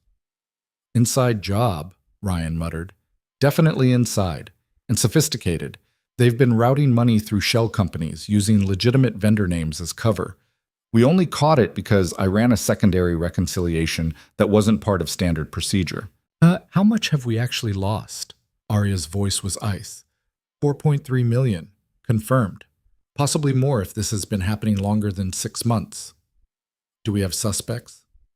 3 board members had the necessary access. Richard Hastings, Victoria Chen, and Michael Torres. Ryan felt his stomach drop. Richard Hastings. The board chair who'd congratulated them at the gala with that calculating smile. We need proof before we accuse board members, Arya said. Jennifer, continue the deep audit. Quietly. Don't alert anyone outside this room. Already on it. Ryan, I need you to review every transaction flagged as suspicious. Look for patterns, anomalies, anything that connects the dots. Understood. They worked through the day, Ryan buried in spreadsheets while Arya made carefully worded calls. By evening, a picture began emerging. The transactions clustered around specific dates, always after board meetings, always routed through companies that existed on paper but had no actual operations. It's like watching smoke, Ryan said, rubbing his eyes. You can see it moving, but you can't grab it. We need to trace the endpoint. Where's the money actually going? Shell companies dissolve into other shell companies. It's a maze designed to lose anyone following. Arya's phone rang. She answered curtly, listened, then her expression went blank. When? A pause. I'll be right there. She hung up. That was hospital administration. My father had another stroke. He's in critical condition. Ryan stood immediately. Go. I'll handle this. Ryan? Arya, go. Family first. We'll deal with the embezzlement tomorrow. She hesitated, clearly torn between crisis management modes, then nodded and left, her footsteps echoing down the empty hallway. Ryan returned to the spreadsheets alone, the office eerily quiet. He cross-referenced accounts, traced money flows, built diagrams connecting transactions. Hours blurred together. His phone buzzed periodically with updates from Arya. Her father was stable, unconscious. They were running tests. Around midnight, Ryan found it. A single transaction from 18 months ago, before the sophisticated shell game began. A test run, smaller and sloppier. The money had been routed through a company called Hastings Consulting Group. Richard Hastings. Ryan's hands shook as he documented the evidence. This was huge. This could bring down the board chair, but it was also just circumstantial. A name similarity wasn't proof of guilt. He needed more. Ryan dug deeper, pulling corporate registration records, cross-referencing business partnerships. Hastings Consulting Group had been registered 8 years ago, dissolved 5 years ago, but the bank accounts remained open. And those accounts showed regular deposits matching the amount siphoned from Sterling Solutions. There it was. The smoking gun. Ryan compiled everything into a report, encrypted it, and sent copies to both Arya and Jennifer Wu. Then he sat back, exhausted and wired simultaneously. His phone rang. Arya. Tell me you found something, she said without preamble. I found something. It's Hastings. I can prove it. A long silence. Send me everything. Already did. Ryan. Her voice softened. Thank you. How's your father? Stable, still unconscious? They're cautiously optimistic. She sighed, and for the first time he heard the exhaustion beneath her controlled tone. This day has been hell. Come home. Get some rest. I can't. I need to review your findings, strategize next moves. Arya, you've been at the hospital for 12 hours. The embezzlement will still be there tomorrow. Come home. Another silence. Then, okay, I'm coming home. She arrived an hour later looking hollowed out. Ryan had made tea, laid out the findings in simpler format, and waited. Arya read through everything twice, her expression growing darker. He's been stealing from us for 18 months, she said finally, right under my nose, while shaking my hand and congratulating me on my marriage. He's good at hiding it. That's not an excuse. I should have caught this. She slammed the folder closed.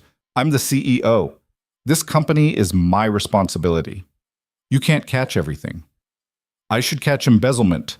Ryan let her rage, understanding she needed to direct the anger somewhere. When she finally wound down, he spoke quietly. What's the play? We present the evidence to the board in a closed session. Give Hastings a chance to confess. If he doesn't, we bring in law enforcement. He'll lawyer up immediately. Let him. We have proof. He's finished. But Arya's hands were shaking. Ryan noticed because she never shook, never showed that kind of vulnerability. Are you okay? He asked. My father built this company. He trusted these people, and one of them has been systematically destroying it. She looked up, and her eyes were wet. I'm failing him, Ryan. He put everything into Sterling Solutions, and I'm letting it fall apart. You're not letting anything fall apart. You're fixing it. Am I? Or am I just treading water while everything collapses? Ryan moved around the table, sitting beside her instead of across. Listen to me. You've been CEO for 2 years. In that time, you've increased revenue 30%, launched 3 new product lines, and navigated a global pandemic without laying off a single employee. You're not failing. You're human. Human isn't good enough. Yeah, it is. Because humans catch mistakes. Machines just process data. Arya wiped her eyes impatiently. This is inappropriate. I shouldn't be falling apart in front of you. We're married, remember? This is exactly when you're supposed to fall apart. Fake married. Still counts. She laughed, a broken sound. This whole situation is insane. Welcome to my life. They sat in silence for a moment, shoulders touching, both too exhausted for pretense. I'm scared, Arya admitted quietly, of confronting Hastings, of what happens if we can't recover the money, of losing everything my father built. You won't lose it. How do you know? Because you're stubborn and brilliant and you don't give up. Ryan bumped her shoulder gently. Also because you have me now. And I'm pretty good with spreadsheets. That earned a real smile. Pretty good? You found a sophisticated embezzlement scheme in one night. Okay, I'm very good with spreadsheets. There's the ego I was looking for. They talked through the night, strategizing the board confrontation, planning contingencies. Somewhere around 3 a.m., Arya fell asleep on the couch, her head tilted at an uncomfortable angle. Ryan grabbed a blanket and draped it over her carefully. She looked younger asleep, less like a CEO and more like someone who'd been carrying too much weight for too long. Ryan headed to his own room but paused at the doorway, looking back. This wasn't supposed to be complicated. This was supposed to be a business arrangement, so why did it suddenly feel like something else? The emergency board meeting was scheduled for Thursday at 2 p.m., which gave them exactly 4 days to prepare for war. Ryan spent those days building an airtight case, while Arya coordinated with their legal team and Jennifer Wu expanded the audit. They worked in parallel tracks that occasionally intersected in tense strategy sessions, usually around midnight when the house was quiet and Megan was asleep. We need to control the narrative, Arya said Wednesday night, pacing her home office while Ryan organized evidence files. If Hastings gets ahead of this, he'll spin it as a witch hunt. Make himself the victim. Then we strike first. Present the evidence before he knows we have it. He'll still deny everything. Let him. The numbers don't lie. Ryan pulled up the transaction history. 4.3 million over 18 months. Every transfer corresponds to a Hastings Consulting Group deposit within 48 hours. The timing is too precise to be coincidental. Arya stopped pacing, studying the screen. It's good, but circumstantial. A competent lawyer could argue coincidence. Then we need more than circumstantial. Ryan leaned back, thinking. What if we trace the money forward instead of backward? Where did Hastings spend it? That would require access to his personal accounts, which we don't have legally, but the SEC might if we filed a complaint. That takes months. We don't have months. Arya checked her watch, almost 1 a.m. We present what we have and hope it's enough to force a confession. And if he doesn't confess, then we destroy him publicly and let the legal system finish the job. Ryan heard the steel in her voice and recognized it for what it was, fear disguised as determination. She was terrified of failing her father, of losing the company, of proving every doubt she'd ever had about herself correct. Arya, we're going to win this. You can't know that. No, but I can believe it. And right now, that's what you need. She looked at him for a long moment, something unreadable passing across her face. When did you become my optimist? Probably around the same time you became my realist. We balance. Is that what we're doing? Balancing? Among other things. The tension between them shifted, becoming something else. Not quite romantic, but not entirely professional either. They'd been living together for 6 weeks now, navigating each other's rhythms, learning unspoken languages. Ryan knew Arya took her coffee black, but liked cream in her tea. Arya knew Ryan stress cleaned and went quiet when overwhelmed. They knew each other in the small, intimate ways people did when sharing space and secrets. I should sleep, Arya said, but didn't move. Probably. Are you nervous? About tomorrow? Terrified. But also angry. Hastings has been stealing from 3,000 employees. From your father's legacy. That deserves consequences. Consequences require proof holding up in a room full of lawyers and board members who've known Hastings for 20 years. Then we make the proof bulletproof. Ryan stood, stretching his back. Go to bed, Arya. We need you sharp tomorrow. What about you? I'm running one more scenario analysis. Then I'll sleep. She nodded and headed for the door, then paused. Ryan? Thank you. For caring about this like it's yours. It is mine. For the next year, anyway. Right. The contract. Her expression flickered. Sometimes I forget. Forget what? That this is temporary. She left before he could respond. Ryan sat alone in the office, staring at spreadsheets that suddenly felt less important than the conversation he'd just had. Sometimes I forget that this is temporary. What did that mean? That she was getting comfortable? That the arrangement was working? Or something else entirely? He forced himself back to the numbers, running projections until his eyes burned. But his mind kept drifting to Arya's words, turning them over like puzzle pieces that didn't quite fit. Morning arrived too quickly.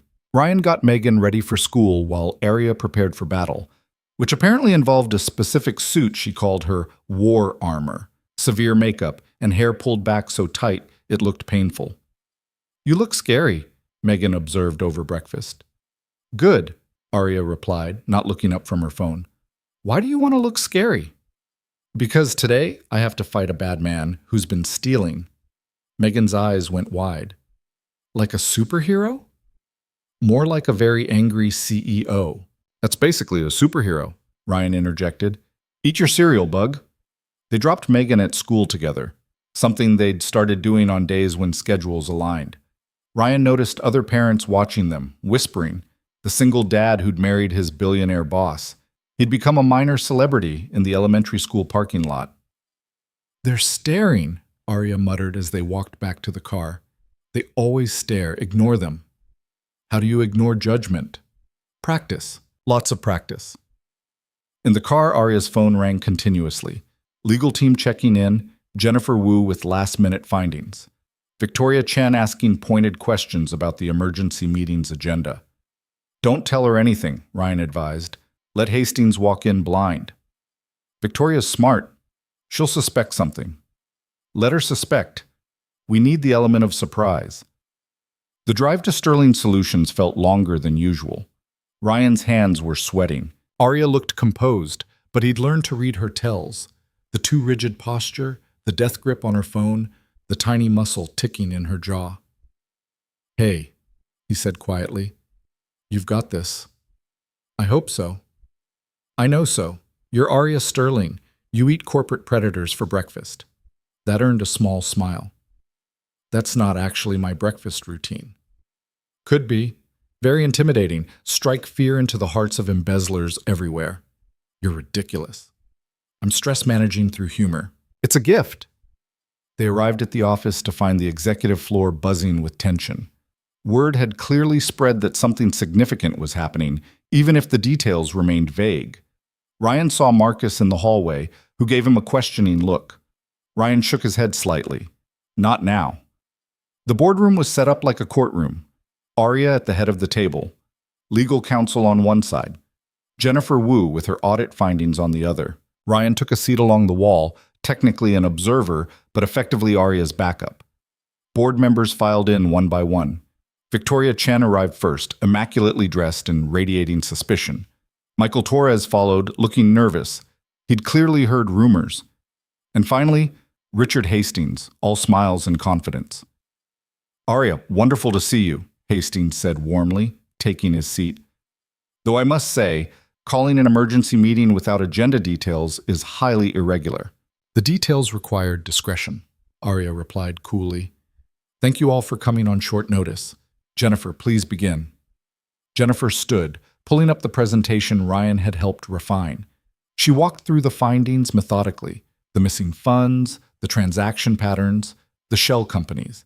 As she spoke, Hastings' expression shifted from confusion to concern to carefully controlled anger. "This is outrageous," he interrupted. "Are you suggesting someone on this board is embezzling?" "I'm not suggesting anything," Jennifer replied. "I'm presenting evidence. Evidence that could apply to anyone with system access. Why call this meeting? Why not involve law enforcement immediately?" "Because we wanted to give the responsible party a chance to explain," Arya said, her voice steady as a blade. "Before this becomes criminal." "How generous," Hastings' sarcasm was thick. "And who exactly do you suspect?" "We're not playing guessing games, Richard. The evidence points to one person." Arya nodded to Jennifer, who pulled up the next slide. Hastings Consulting Group. The corporate registration, the bank accounts, the matching deposits. The room went deadly silent. Hastings stared at the screen, his face draining of color. You can't possibly think." "The timing is precise," Arya continued. "Every unauthorized transfer from Sterling Solutions corresponds to a deposit in Hastings Consulting Group, accounts within 48 hours, for 18 months. Coincidence? That company hasn't been active in years. The accounts are still open, still receiving deposits, still under your control." "This is absurd." Hastings stood, his composure cracking. "I've been on this board since your father founded the company. I've dedicated 20 years to Sterling Solutions." "And you're accusing me of theft based on a name similarity?" "Based on forensic accounting and transaction analysis," Ryan said quietly from his position against the wall. Hastings spun toward him, eyes blazing. "You, the husband, of course. This is about consolidating power, isn't it? You married her, got into her head, and now you're eliminating threats to your position." "This has nothing to do with power," Ryan replied, standing. "It has everything to do with $4.3 million stolen from a company that employs 3,000 people. Allegedly stolen. You have correlation, not causation." "Then explain the correlations," Arya challenged. "Explain why every suspicious transaction corresponds to your company's deposits. Explain why the transaction started 6 months after you established those shell vendor accounts. Explain the pattern." Hastings' jaw worked. Ryan could see him calculating, trying to find an exit that didn't exist. "I want to speak with my lawyer," Hastings said finally. "Of course. But understand that we're filing a formal complaint with the SEC and local law enforcement this afternoon. You can explain everything to them." "You're making a mistake, Arya, a career-ending mistake." "The only mistake was trusting you." Arya's voice could have cut glass. "You're suspended from all board activities effective immediately. Security will escort you from the building." Hastings looked around the table, seeking allies. Victoria Chen studied him with clinical detachment.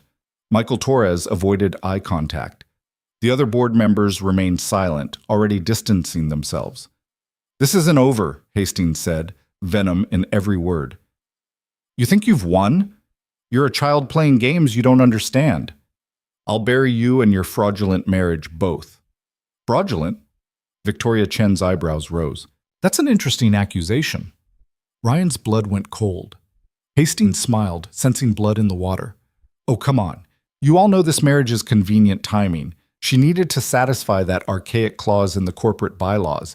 He needed money. It's a transaction, not a love story." The room's attention pivoted to Arya and Ryan.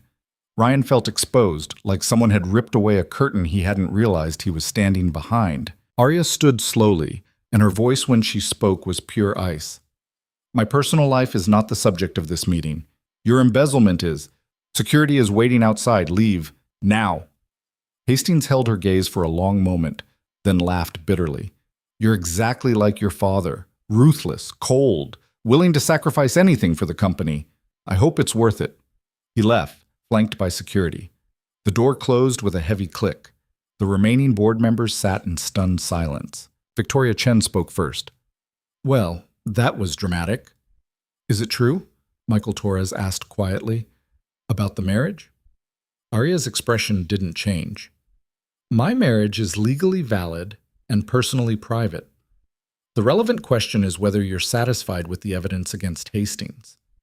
Victoria leaned back, studying them both. The evidence is compelling. I support involving law enforcement. But Hastings raised a point worth addressing. The timing of your marriage was convenient. Life is full of convenient timing, Ryan said. Doesn't make it fraudulent. Doesn't make it genuine either. Victoria's smile was sharp. I'm not judging. Frankly, I respect the strategy. But if this becomes public knowledge, it could complicate shareholder confidence. Then we ensure it doesn't become public knowledge, Arya replied. The focus remains on the embezzlement and recovery of stolen funds. Agreed. But Hastings has lawyers and connections. He'll make noise. Let him. We have proof. He has accusations. The meeting concluded with agreements to involve authorities and begin recovery proceedings. Ryan watched Arya navigate the political minefields with practiced ease, deflecting concerns, redirecting attention, maintaining control. When the room finally cleared, she sagged against the table.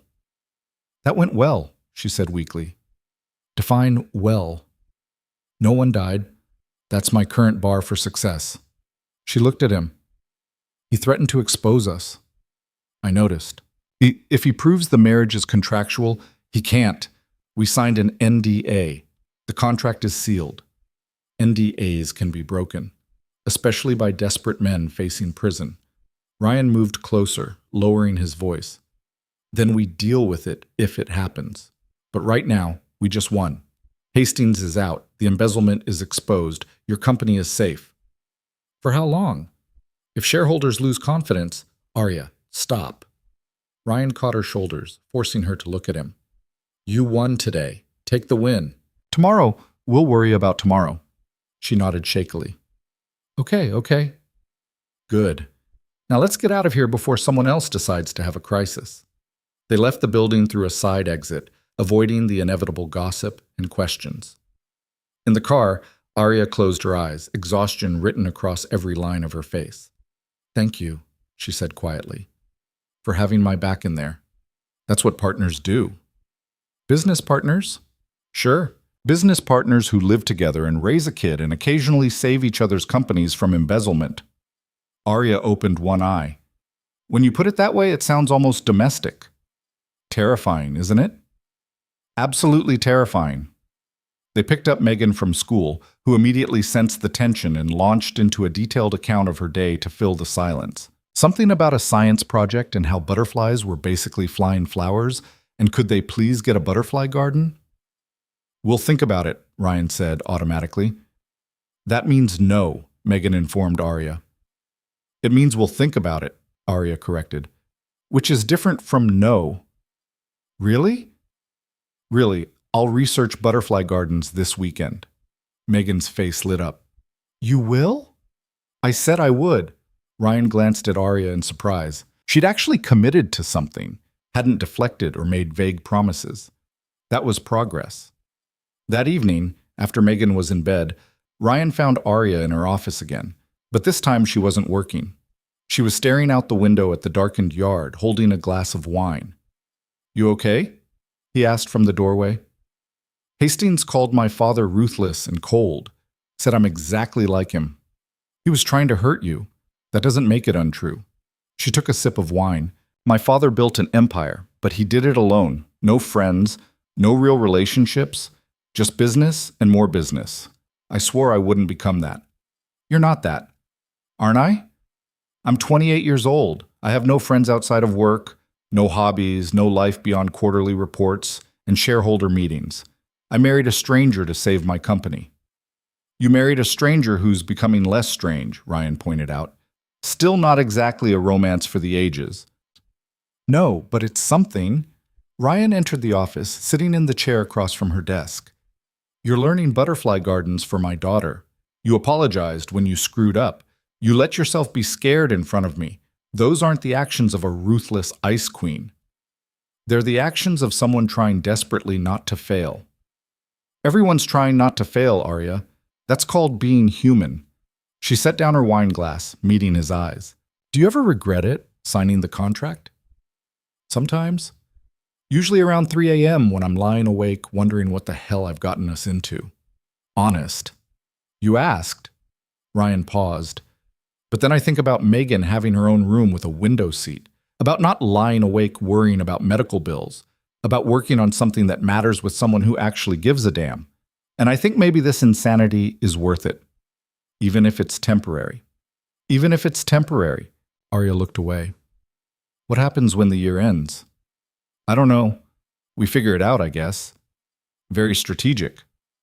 I'm not a strategist. I'm a guy trying to survive day by day. You found a sophisticated embezzlement scheme in one night. You're more than just a guy. Ryan shrugged. I'm good with numbers. Doesn't mean I'm good with plans. Then it's fortunate I am. But Arya's smile was sad. I have 6 months left to secure the company's position. 6 months before the deadline passes and the clause becomes irrelevant. 6 months before you're free. The word free hung between them, heavy with implications. What if I don't want to be free? Ryan asked quietly. Arya's head snapped up. What? I'm just saying, hypothetically, what if this arrangement is working? What if we're better together than apart? That's the wine talking. I haven't had any wine. That's you talking. Ryan, I'm not saying I'm in love with you, he interrupted. I'm saying maybe we don't have to treat this like a countdown to escape. Maybe we could just see where it goes. Arya stared at him like he'd suggested jumping off a bridge. That's not what we agreed to. Agreements can change. Not this one. This is a contract with clear terms and endpoints. Contracts can be renegotiated. Stop. Arya stood abruptly. Stop making this complicated. It's already complicated.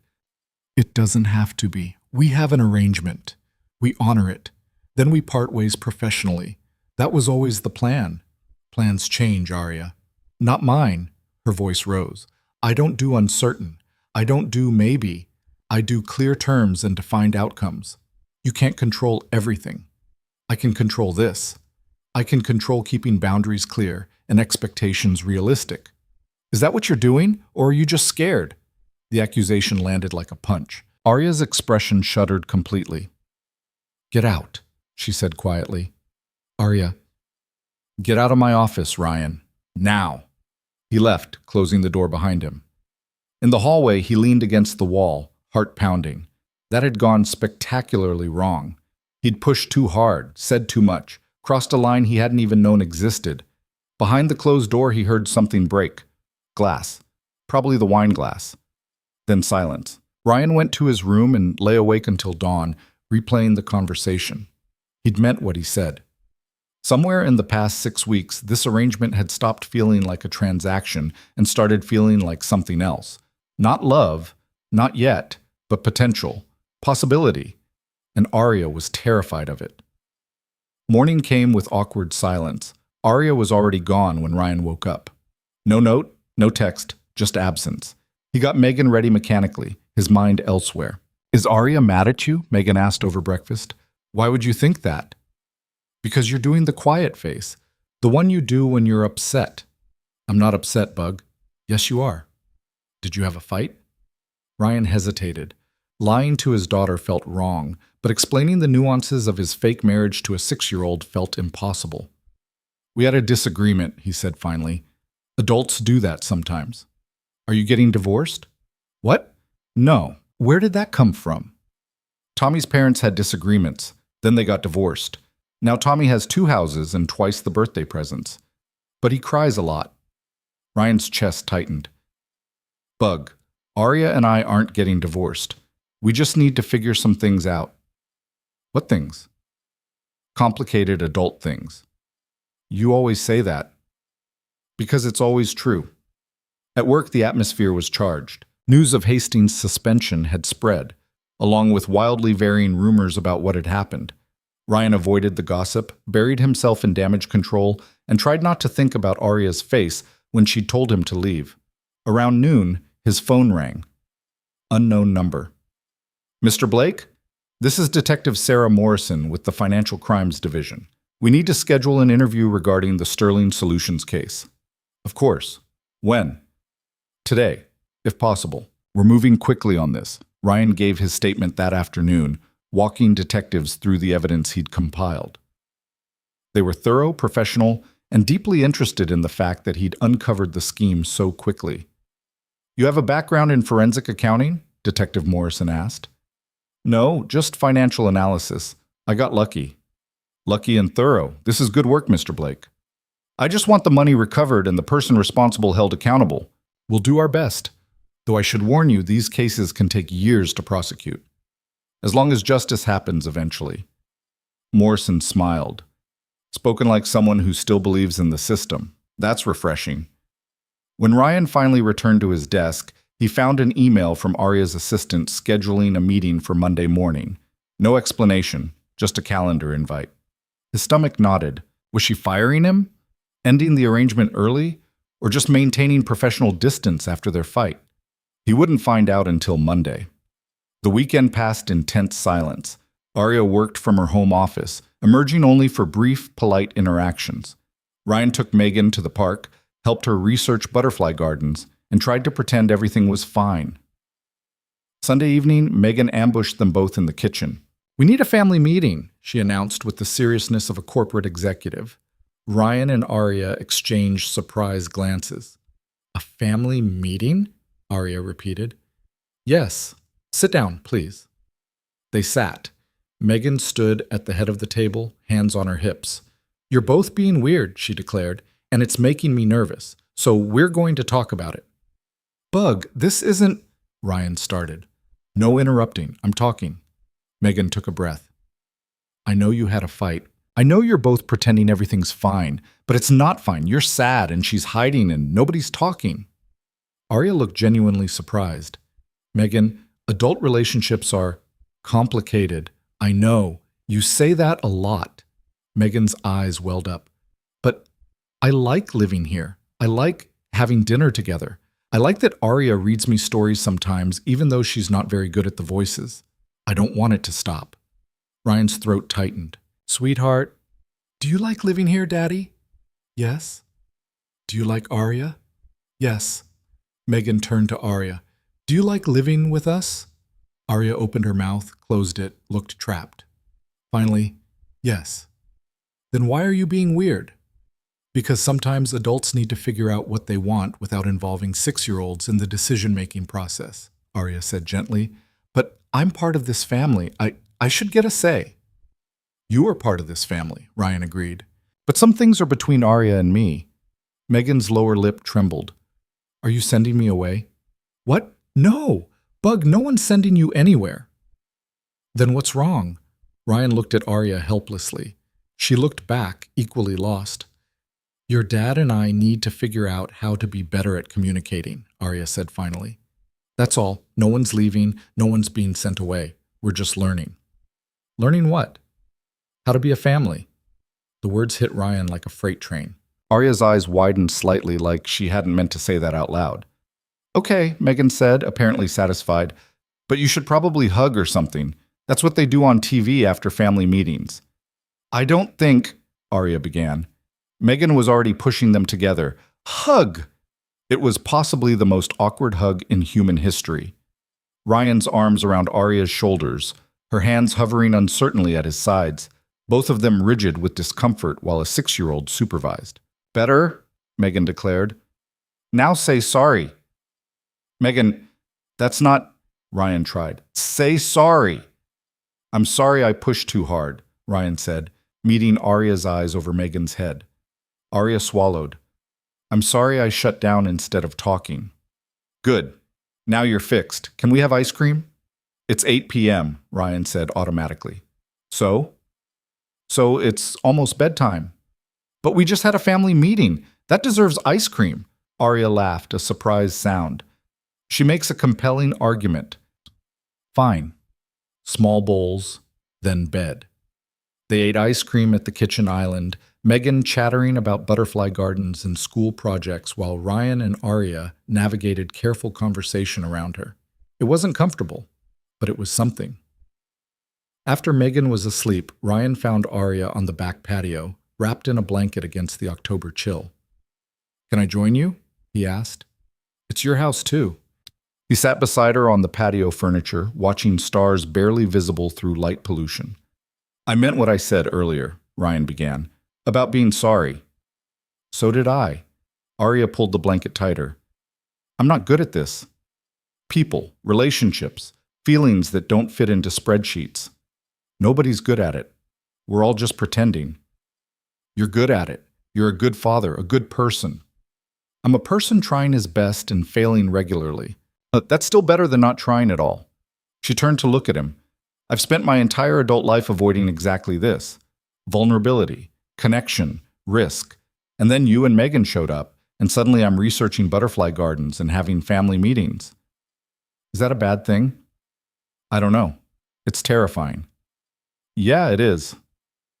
They sat in silence for a moment. Then Arya spoke quietly.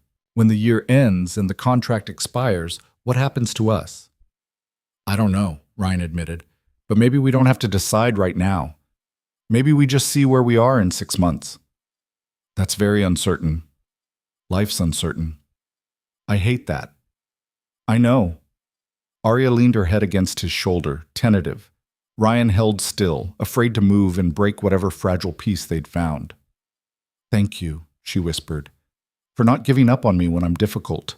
You're not difficult, you're careful. There's a difference." "Is there?" "Yeah, difficult is a choice. Careful is a survival mechanism." She was quiet for a long time, then, "I think I'm starting to care about you, about both of you, and it scares me." "Good scared or bad scared?" "I don't know yet." "Then we'll figure it out together." They stayed like that until the cold drove them inside. Two people learning to navigate uncertainty, one conversation at a time. Monday's meeting turned out to be about restructuring the board, not ending the arrangement.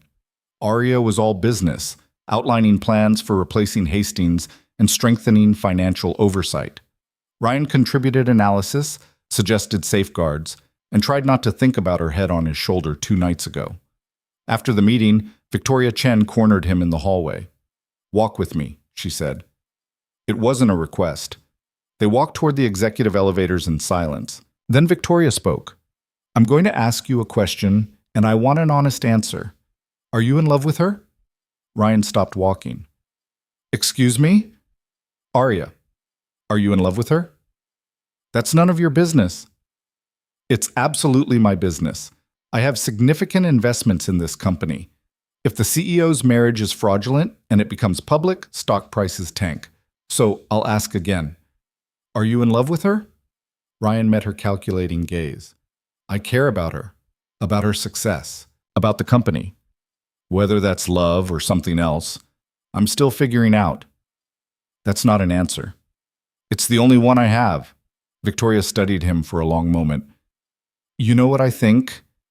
I think you stumbled into something real while pretending it was fake. And now you're both terrified because real is so much messier than contracts. You're making a lot of assumptions. I'm very good at reading people. It's how I made my first billion." She smiled, sharp and knowing. "Here's some free advice. If you're going to have a real marriage, actually have one. Stop hedging. Stop treating it like a business arrangement with potential for more. Decide. And if we decide wrong, then you fail spectacularly, but at least you'll fail honestly." She pressed the elevator button.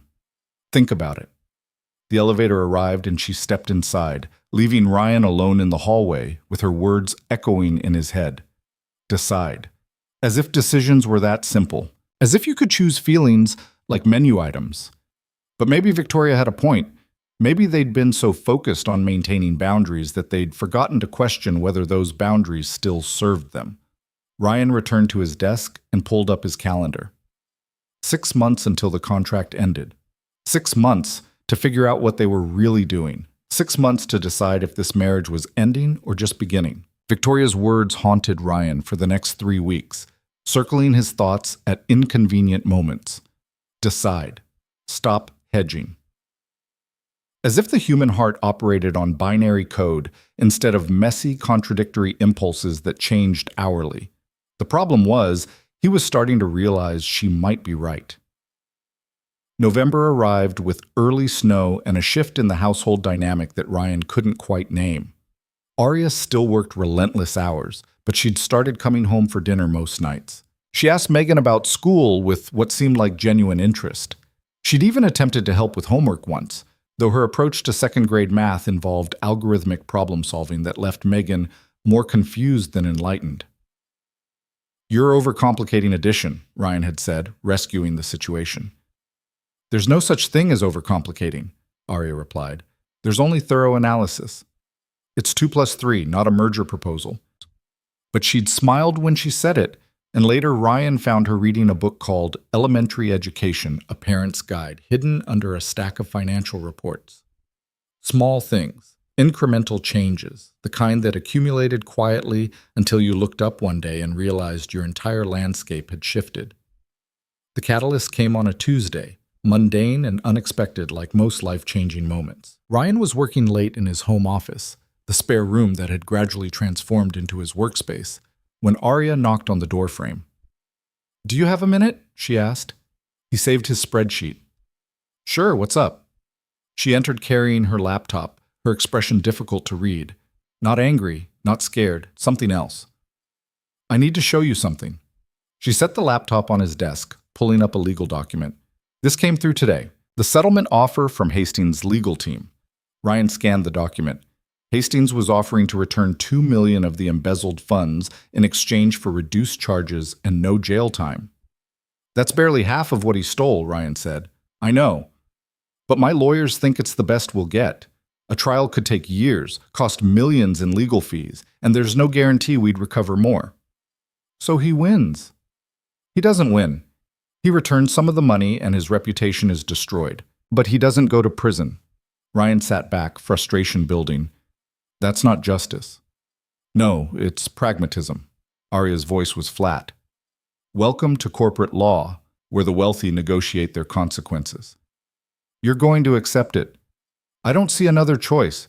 The board is pushing for settlement. They want this behind us." "What do you want?" Arya closed the laptop. "I want my father to wake up and tell me what to do. I want Richard Hastings to face actual consequences. I want to stop feeling like I'm drowning in decisions I'm not qualified to make." She rubbed her temples. "But mostly, I just want this to be over." Ryan stood, moving around the desk. "Hey, you are qualified. You exposed him. You protected the company. That's more than most people could have done." "Is it enough?" "It has to be." She looked up at him, exhausted and vulnerable, in a way that made his chest tight. "Some days I wonder if I'm cut out for this. The CEO thing, the responsibility for 3,000 lives, the constant fighting. You're cut out for it. You just need to stop expecting yourself to be perfect. Perfection is the only standard that matters. Perfection is a myth that makes people miserable." Ryan caught her shoulders gently. "You're doing great. Better than great. You're human, which means you're messy and scared and doing it anyway. I hate being scared. Everyone hates being scared. That's what makes courage actually count." Arya's eyes were wet. "When did you become so wise?" "I'm not wise. I'm just tired of watching you beat yourself up for having feelings." She laughed, watery. "I'm not very good at feelings." "You're getting better." They stood close enough that Ryan could count her eyelashes, close enough that the space between them felt charged with possibility. He should step back. Maintain boundaries. Remember, this was a contract with an expiration date. Instead, he stayed exactly where he was. "Ryan?" Arya's voice was barely a whisper. "Yeah? I'm glad you're here. I don't think I could do this alone." "You're not alone." "I know. That's what scares me." Before Ryan could ask what she meant, footsteps thundered down the hallway.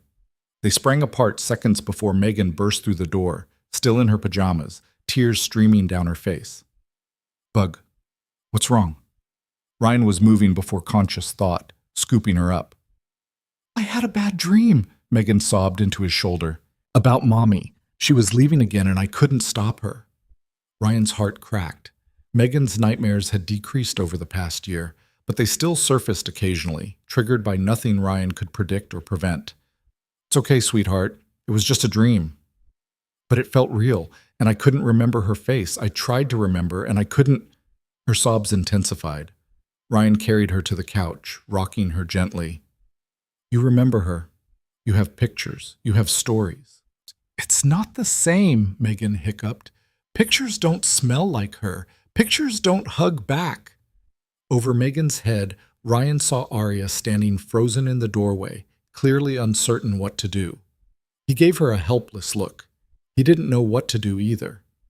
How do you comfort a child grieving someone who'd been gone so long the memories were fading? Arya surprised him by sitting on Megan's other side. What did your mom smell like? She asked quietly. Megan lifted her head, sniffling. Like vanilla and books. She worked at a library. She always smelled like books. That's a good smell. Yeah. Megan wiped her nose on Ryan's shirt. Do you remember your mom? I do. She died when I was 16. Does it still hurt? Sometimes, but differently than it used to. Megan considered this. How?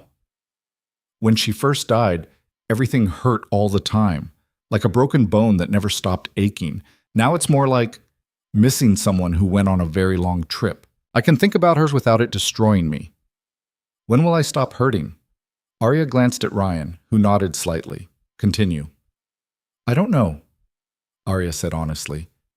Everyone's different, but I can tell you that remembering gets easier, and one day you'll be able to think about her and smile more than you cry. Promise? I promise. Megan nestled between them, her breathing gradually evening out. Can I stay here tonight? I don't want to be alone.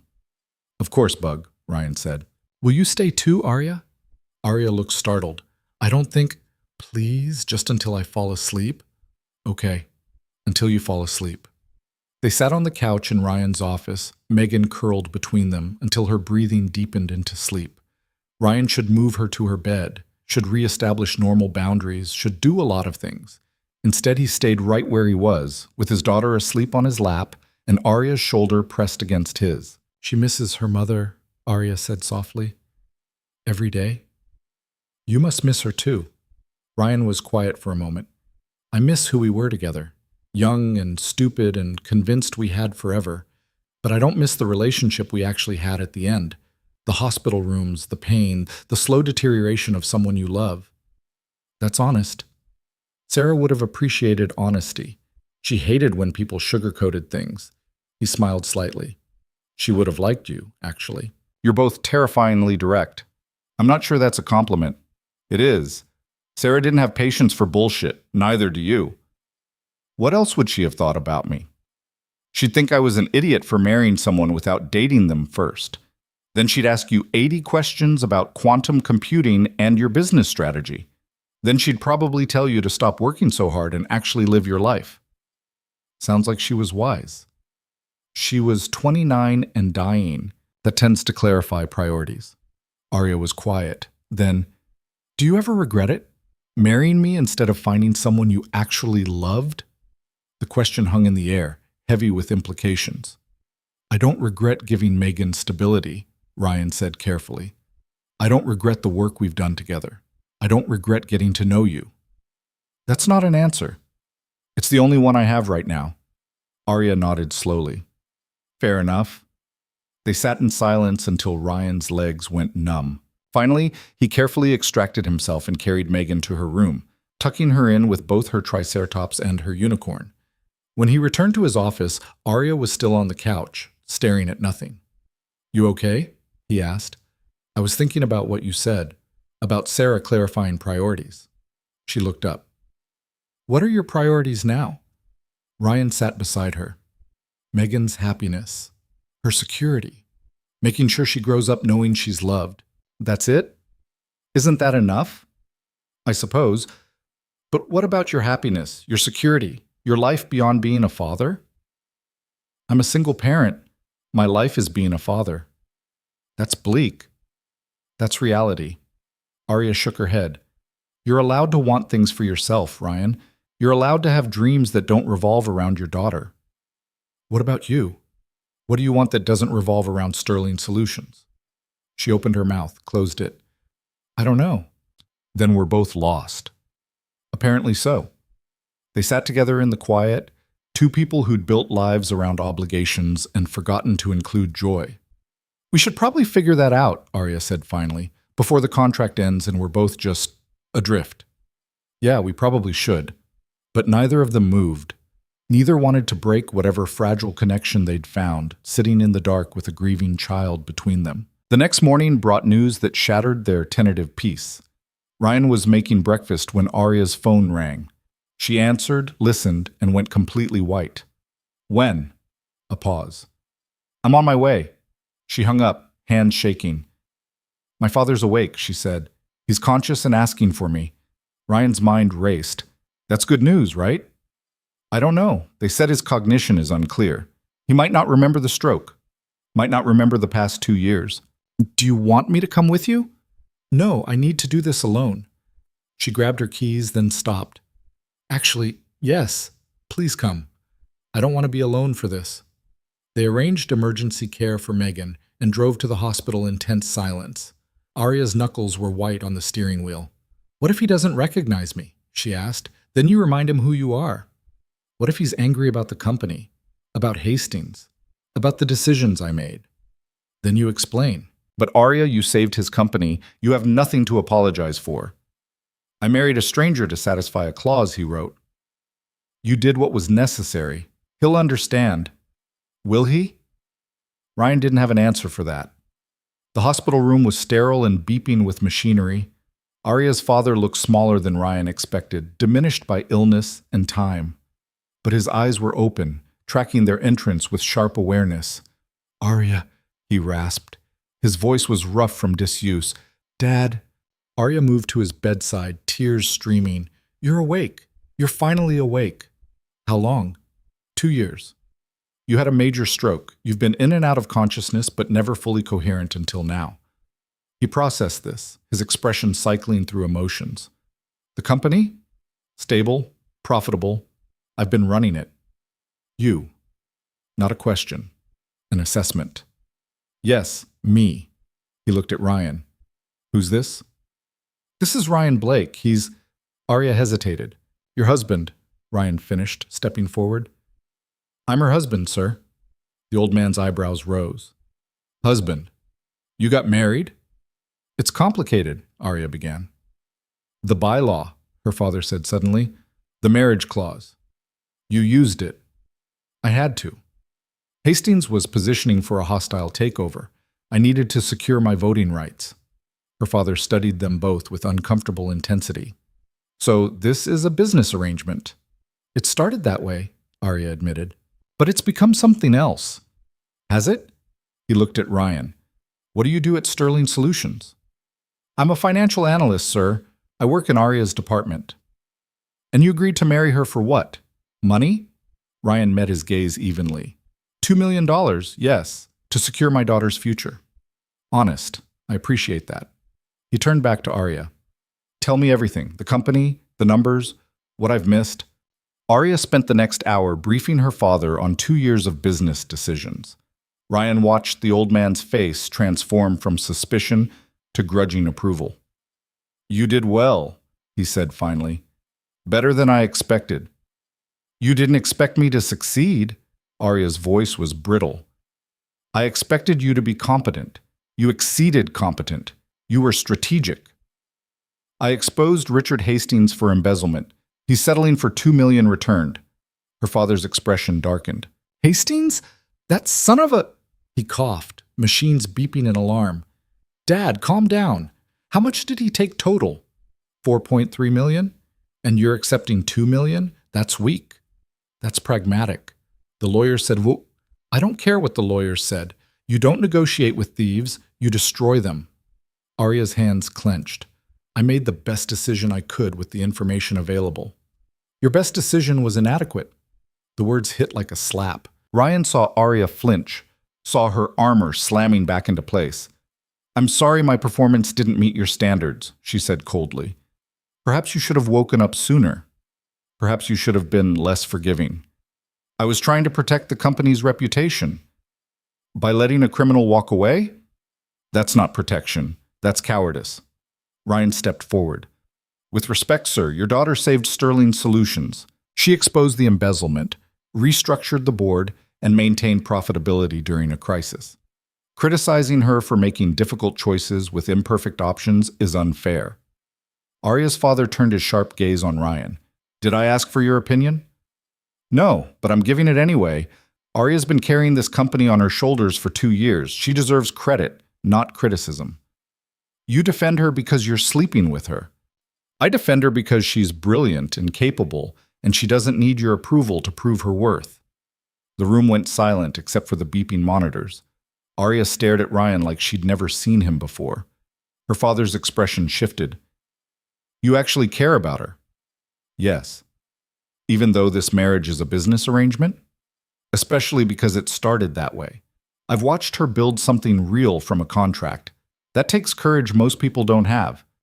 The old man studied them both. "Fine. Tell me about my granddaughter." "Excuse me?" Arya said.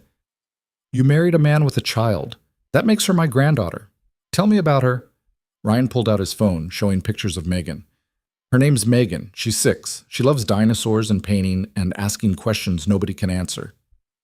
"Does she know about the arrangement?" "She knows we're married. She doesn't know about the contract specifics." "And when it ends?" "We haven't figured that out yet," Arya said quietly. Her father looked between them. "You're both idiots." "Excuse me?" Ryan said. "You're in love with each other and you're pretending it's still business. That's the definition of idiocy." "We're not," Arya started. "Don't lie to me. I've been unconscious, not blind. The way you look at each other, that's not contractual obligation." Ryan's heart was pounding. He looked at Arya, who looked back with wide, terrified eyes. "Dad, you don't understand." "I understand perfectly. You found someone who challenges you, who stands up to you, who makes you want to be something other than a CEO, and you're both too scared to admit it." He coughed again. "Life's too short for that kind of cowardice. Believe me, I wasted decades avoiding anything that looked like vulnerability. Don't make my mistakes." A nurse entered, checking monitors. "I need you to rest now, Mr. Sterling. Your vitals are elevated." "I'm fine. You're recovering from a major stroke." "Rest. Now." Arya kissed her father's forehead. "We'll come back tomorrow." "Bring my granddaughter," he said. "I want to meet her." In the car, neither spoke for the first 10 minutes. Arya drove on autopilot, her face expressionless. "Your father is intense," Ryan said finally. "That's a generous description." "He's also right." Arya's hands tightened on the wheel. "About what?" "About us being idiots." "Ryan, don't!" "We're in love with each other, Arya, or close enough that the difference doesn't matter. And we're both pretending we're not because acknowledging it feels dangerous." "It is dangerous." "So what? Everything worth having is dangerous." Arya pulled over abruptly, parking on the side of the road. "You want to talk about this now?" "Here. I want to talk about it before we waste more time lying to ourselves. We have a contract." "I don't care about the contract." Ryan's voice rose. "I care about you, about Megan, about what we're building together. The contract was a means to an end, but somewhere along the way, the end changed." "Changed to what?" "To this. To family. To something real." Arya was crying now, frustrated tears that she wiped away angrily. "I don't know how to do this. Real relationships, real feelings. I'm going to screw it up." "Then you screw it up. We both will. That's what people do." "What if I hurt you, hurt Megan? What if you don't? What if we actually get this right?" "The odds are terrible." "The odds of us meeting were terrible. The odds of this arrangement working were terrible. We're already beating statistics. Why stop now?" Arya laughed through her tears. "That's the worst romantic argument I've ever heard. I'm a financial analyst, not a poet." Clearly, she was smiling now, watery but genuine. Ryan reached across the console, taking her hand. "I'm not asking you to have all the answers," he said quietly. I'm just asking you to stop running from the questions. What if I don't know how to stop running? Then I'll run with you until you figure it out. Arya looked at their joined hands. The contract has 6 months left. So we honor it. But we stop pretending that's all this is. And then what? Then we decide together. No more hedging, no more maybe. We decide if this is real or if we walk away. That's terrifying. Yeah, it is. Arya squeezed his hand. Okay, we try. We try. They sat in the parked car, holding hands like teenagers, while traffic rushed past and the world continued spinning. It wasn't a declaration of love. It wasn't a fairy tale moment. It was just two scared people choosing to be brave together. Which was, Ryan thought, possibly more romantic than any movie scene could ever be. That evening, they told Megan about her new grandfather. She was predictably excited, immediately demanding to know if he liked dinosaurs, and could she bring her paintings to show him. He'd probably like that, Arya said, though I should warn you, he's pretty grumpy. Why is he grumpy? Because he's been sick for a long time and he's frustrated. Oh, like how Daddy gets grumpy when his spreadsheets don't work? Ryan shot Arya a look. I don't get grumpy. You definitely get grumpy, Arya and Megan said in unison, then looked at each other in surprise. See, Megan said. We agree. You're grumpy. This is ganging up, Ryan complained. I'm being ganged up on in my own home. Our home, Arya corrected quietly.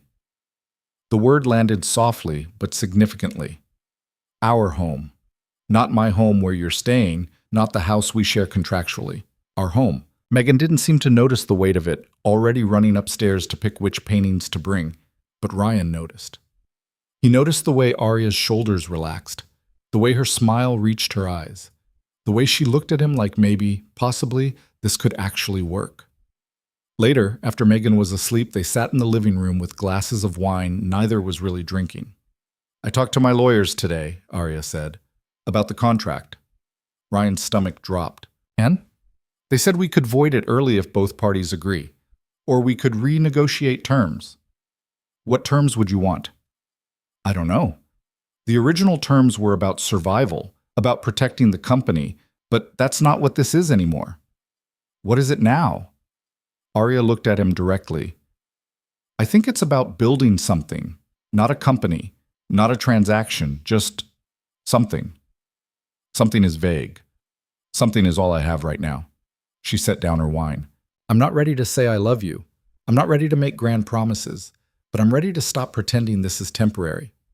What does that mean practically? It means we stop treating each other like business partners. We stop hedging. We try to actually be married. We are actually married. You know what I mean, really married. Like we chose each other instead of contractually obligating each other. Ryan considered this, and when the 6 months is up, we decide if we want to stay married, together, no contract, just choice. That's a lot of pressure. Everything about us has been pressure. At least this way it's honest pressure, Ryan laughed. Honest pressure, that should be our couple's motto. We could put it on t-shirts, matching t-shirts, very romantic. They smiled at each other and something shifted, a decision made without words, a door opening instead of closing. I'm scared, Arya admitted. Me too. Good. At least we're scared together. Honest pressure and mutual terror. We should write a relationship advice book. It would be terrible. It would be honest. Arya leaned her head on his shoulder, the gesture becoming familiar. Thank you for defending me today. To my father. I meant every word. I know, that's what made it count. They sat in comfortable silence, the television playing some mindless show neither was watching. Outside, snow began to fall, blanketing the world in quiet white. Ryan? Arya's voice was soft. Yeah? I think I'm starting to be happy, and that terrifies me more than anything. Why? Because happy things can be taken away. Ryan understood. He'd learned that lesson when Sarah died. Happiness felt like vulnerability, like giving the universe ammunition. Happy things can also stay, he said. Sometimes they stay and grow and become more than you imagined. Is that what you think is happening here? I think we're figuring it out, one terrifying day at a time. Arya lifted her head, looking at him with those analytical eyes that had learned to see more than numbers. When I signed that contract, I thought I was buying a solution. I didn't expect to find a partner. Life's full of unexpected returns on investment. That's the worst metaphor you've ever made. I'm tired. My metaphor game is weak. She kissed him then, soft and tentative, nothing like their awkward courthouse kiss. This one was real, uncertain but honest. A question and an answer simultaneously. When they pulled apart, Ryan's heart was racing. Was that okay? Arya asked. That was very okay. Good. Because I've been wanting to do that for weeks, and I wasn't sure if it violated our professional boundaries. We're married. I think we're past professional boundaries. True, though HR would have a field day with our entire situation. Let's not tell HR. Agreed. They kissed again, longer this time. And Ryan thought about contracts and choices, and how the best things in life couldn't be predicted or planned. They could only be lived, one honest moment at a time. Upstairs, Megan slept peacefully, dreaming whatever 6-year-olds dreamed.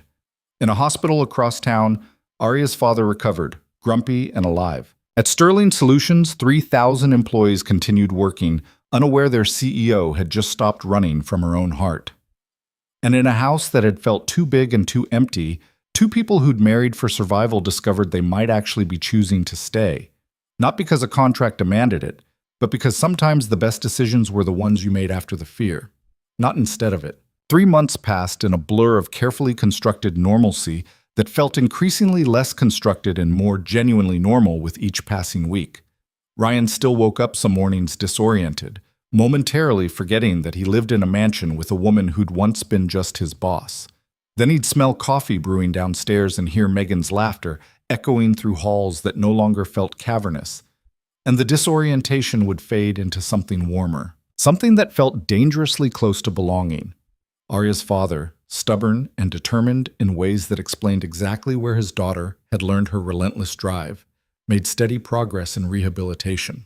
He'd graduated from the hospital to a specialized care facility, where he spent his days terrorizing physical therapists and demanding detailed business reports from Arya during visiting hours. Your quarterly projections are conservative, he'd announced during their last visit, squinting at spreadsheets on a tablet. You're playing it safe. I'm being responsible, Arya had corrected. There's a difference. Responsibility is what mediocre CEOs hide behind. You're better than mediocre. Thanks, I think. It wasn't a compliment. It was an observation. But he'd smiled slightly when Megan had presented him with a painting of a dinosaur wearing a business suit. What's this supposed to be? It's you, Megan had explained seriously. Daddy says you're fierce like a T-Rex, but you wear fancy clothes. The old man had actually laughed at that, a rusty sound that suggested he didn't use it often. Your daddy's smarter than he looks. Now, in early February, with winter tightening its grip on the city, Ryan sat in his office reviewing the final documentation for the Hastings settlement. $2 million had been returned to Sterling Solutions. Richard Hastings had pled guilty to reduced charges, receiving probation and community service instead of prison time. It wasn't perfect justice, but it was closure. Ryan signed the final approval form and felt something release in his chest. Done. Finished. They could finally move forward without that shadow hanging over everything. His phone buzzed. A text from Arya. Emergency board meeting in 20 minutes. Need you there. Ryan's stomach dropped. Emergency meetings were never good news. He grabbed his jacket and headed for the conference room, running through possible catastrophes. Had they found more embezzlement? Was there a hostile takeover attempt? Had someone discovered the contract? The conference room was already full when he arrived. Arya sat at the head of the table, her expression unreadable. Victoria Chen looked amused. The other board members appeared confused. Thank you for coming on short notice, Arya began. I've called this meeting to discuss a significant development regarding Sterling Solutions' leadership structure. Here it comes, Ryan thought, whatever bomb she was about to drop. As you know, my father's recovery has exceeded all medical expectations. He's regained full cognitive function and is expected to make a complete return to daily activities within the next few months. The board members nodded. This wasn't news. Which brings me to a decision I've been considering carefully. Arya took a breath. Effective immediately, I'm restructuring my role. I'll be transitioning from CEO to co-CEO, sharing operational authority with my father upon his full return. Shocked silence filled the room. You're stepping down? Michael Torres asked. I'm stepping sideways. My father built this company. He deserves to finish what he started. But I've proven I can lead effectively. The solution is partnership, not replacement. The bylaws don't allow for co-CEOs, Victoria pointed out. The bylaws can be amended. I'm proposing we bring it to a shareholder vote at the annual meeting next month. And if the shareholders reject it, then we'll develop an alternative structure. But I believe this is the right move for Sterling Solutions. Two leaders with complementary strengths instead of one trying to do everything alone. Ryan watched her navigate the board's concerns with practiced ease, answering questions, addressing objections, building consensus. She'd clearly planned this thoroughly. The only question was why she hadn't mentioned it to him. The meeting concluded with tentative board approval pending shareholder vote. As people filed out, Arya caught Ryan's eye. My office, please. He followed her down the hall, his mind racing. In her office, she closed the door and leaned against her desk. You're wondering why I didn't tell you, she said. The thought crossed my mind. I wasn't sure I'd go through with it until this morning. My father and I had a long conversation last night. He wants back in, but he also recognizes that I've earned my position. Co-leadership was my compromise. It's a good compromise. Is it? Or am I just afraid to fully commit to either option? Ryan moved closer. You're creating a solution that honors both your father's legacy and your own accomplishments. That's not fear, that's maturity. When did you become so wise about business decisions? I married a CEO. Some of it rubbed off. Arya smiled, but it didn't reach her eyes. There's something else. The shareholder meeting is in 4 weeks, which is also when our contract expires. The words hit Ryan like cold water. He'd been so focused on the day-to-day that he'd stopped counting down. But the deadline was approaching, inevitable as gravity. Right. The contract. We need to discuss what happens after. I know. Do you want to discuss it now, or should we wait until... Now, Ryan interrupted. We should discuss it now. No more avoiding.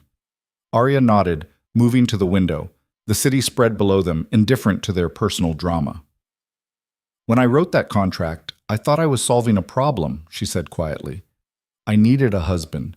You needed money. Simple transaction. But nothing about this has been simple.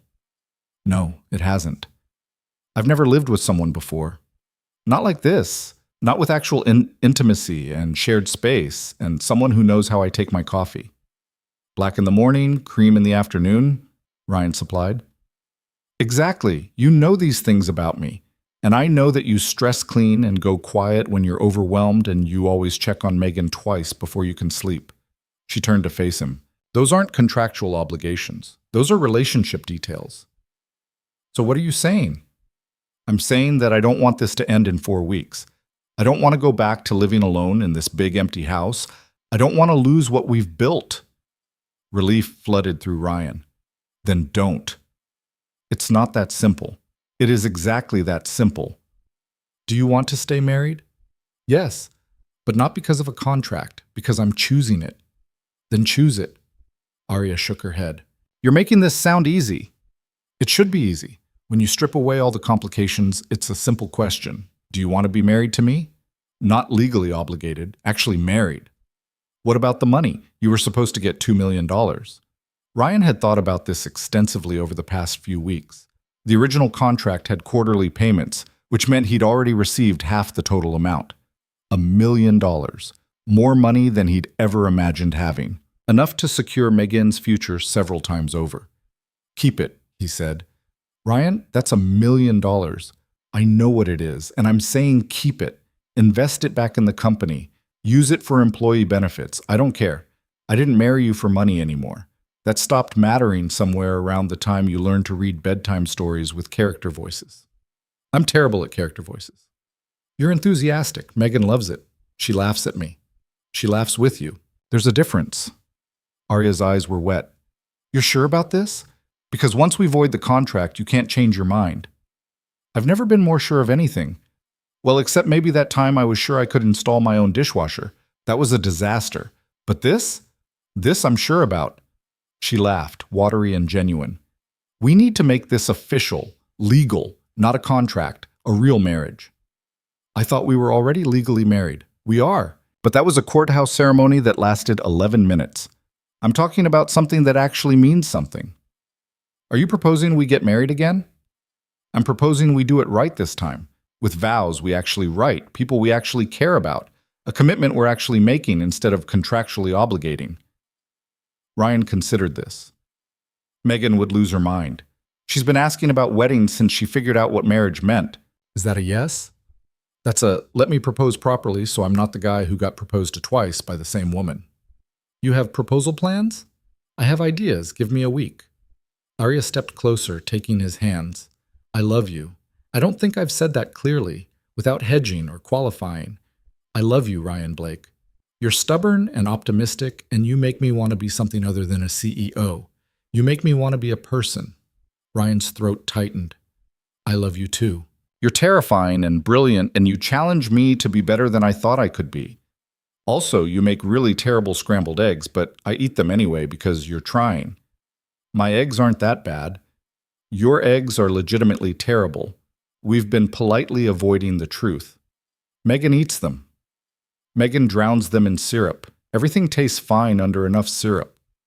They were both laughing now. Foreheads pressed together, the weight of decision finally lifted. So we're doing this? Arya asked. Actually doing this? We're doing this. No more contract? No more contract, just choice. She kissed him, and it felt different than all the other kisses. It felt like a beginning instead of a continuation, like they were finally starting something instead of just surviving it. I need to tell Megan, Ryan said when they pulled apart. She deserves to know before anyone else. Agreed. Tonight? Tonight. That evening, they sat Megan down in the living room with the gravity usually reserved for serious discussions. She looked between them nervously. Am I in trouble? She asked. No, Bug. The opposite of trouble. Ryan took a breath. You know how Arya and I got married last year? Yeah, in the boring courthouse. Right, the boring courthouse. Well, we want to do it again, properly this time, with a real wedding and a party and everything. Megan's eyes went huge. A real wedding? With a dress? With a dress, Arya confirmed. And flowers and cake and all the things we didn't have the first time. Can I be in it? We were hoping you'd be our flower girl. Megan shrieked, actually shrieked, at a pitch that probably disturbed wildlife in a 3-mile radius. She launched herself at both of them, hugging with the full force of 6-year-old enthusiasm. This is the best thing ever. Can I invite my whole class? Can we have a dinosaur cake? Can Barbara the deer come? We'll consider the class yes to dinosaur cake and no to the deer, Ryan said. But here's the important part, Bug. This wedding means Arya and I are choosing to be a real family, not because we have to, because we want to. Megan pulled back, suddenly serious. Does this mean Arya is my mom now? The question hung in the air. Ryan looked at Arya, who looked back with barely concealed panic. I can't replace your mother, Arya said carefully. Nobody can. Your mom will always be your mom, and she loved you very much. I know, but she's gone, and you're here. Megan's voice got smaller. Is it okay if I want you to be my mom, too? Like a different mom? A now mom? Arya's composure cracked. Yes, it's very okay. If that's what you want, I would be honored to be your now mom. Good, because I already tell people at school you're my mom, and it's weird to lie. Ryan laughed, surprised. You tell people Arya's your mom. Well, yeah, she lives with us and makes me breakfast and comes to school things. That's what moms do. Your breakfast is terrible, though, Ryan added. We've established this. It's not that bad, Arya protested. It really is, Ryan and Megan said together. They spent the rest of the evening planning, Megan's imagination running wild with ideas that ranged from reasonable to completely absurd. By bedtime, she'd demanded a castle venue, a dinosaur-themed reception, and a flower girl dress that sparkled like a disco ball. We'll see what we can do, Ryan said diplomatically, tucking her in. This is the best day of my whole life, Megan announced, hugging her triceratops. Even better than when I won the unicorn. That was a pretty good day, Ryan agreed. This is better, because now we're a real family, right? Right, a real family. Good. I love you, Daddy. And I love you, Mom. The word hung in the air. Mom. Arya stood frozen in the doorway, tears streaming down her face. I love you too, sweetheart, she managed. So much. Outside Megan's room, Arya collapsed against the wall. She called me Mom, she whispered.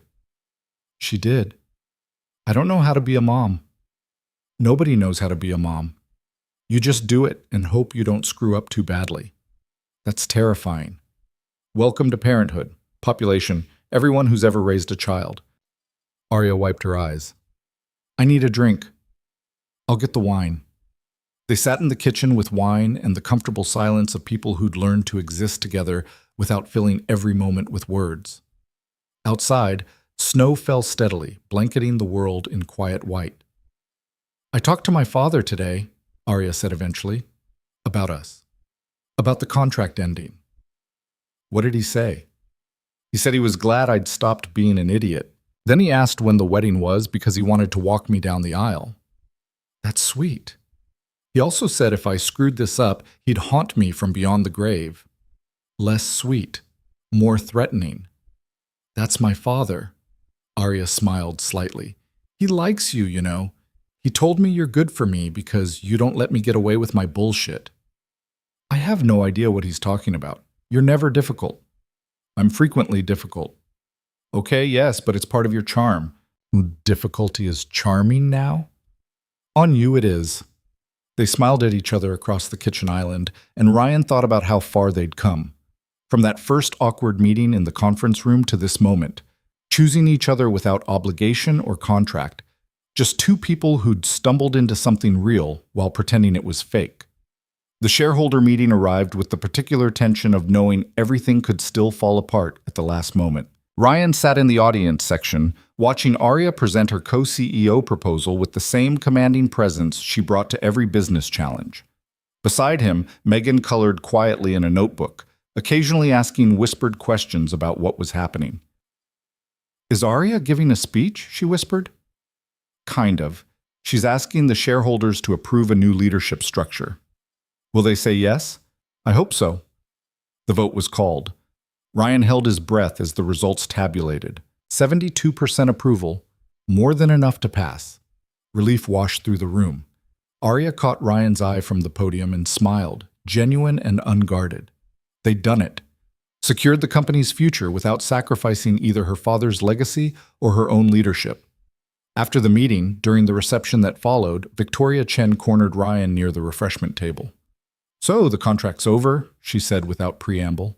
You know about the contract? Please. I'm an investor. I make it my business to know everything. The question is, what happens now? Now we get married. For real this time.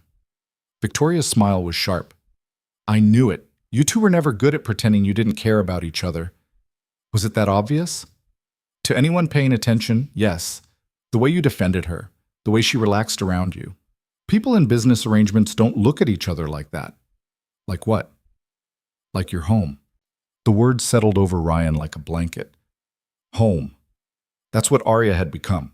Not a house, or a contract, or an obligation. Just home. She is, he said quietly. She's home.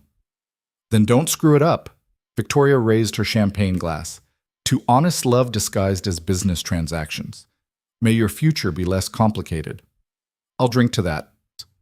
The wedding planning took on a life of its own, driven primarily by Megan's enthusiastic vision and Arya's determination to give her stepdaughter, the word still made Arya tear up, everything she wanted within the bounds of physics and budget.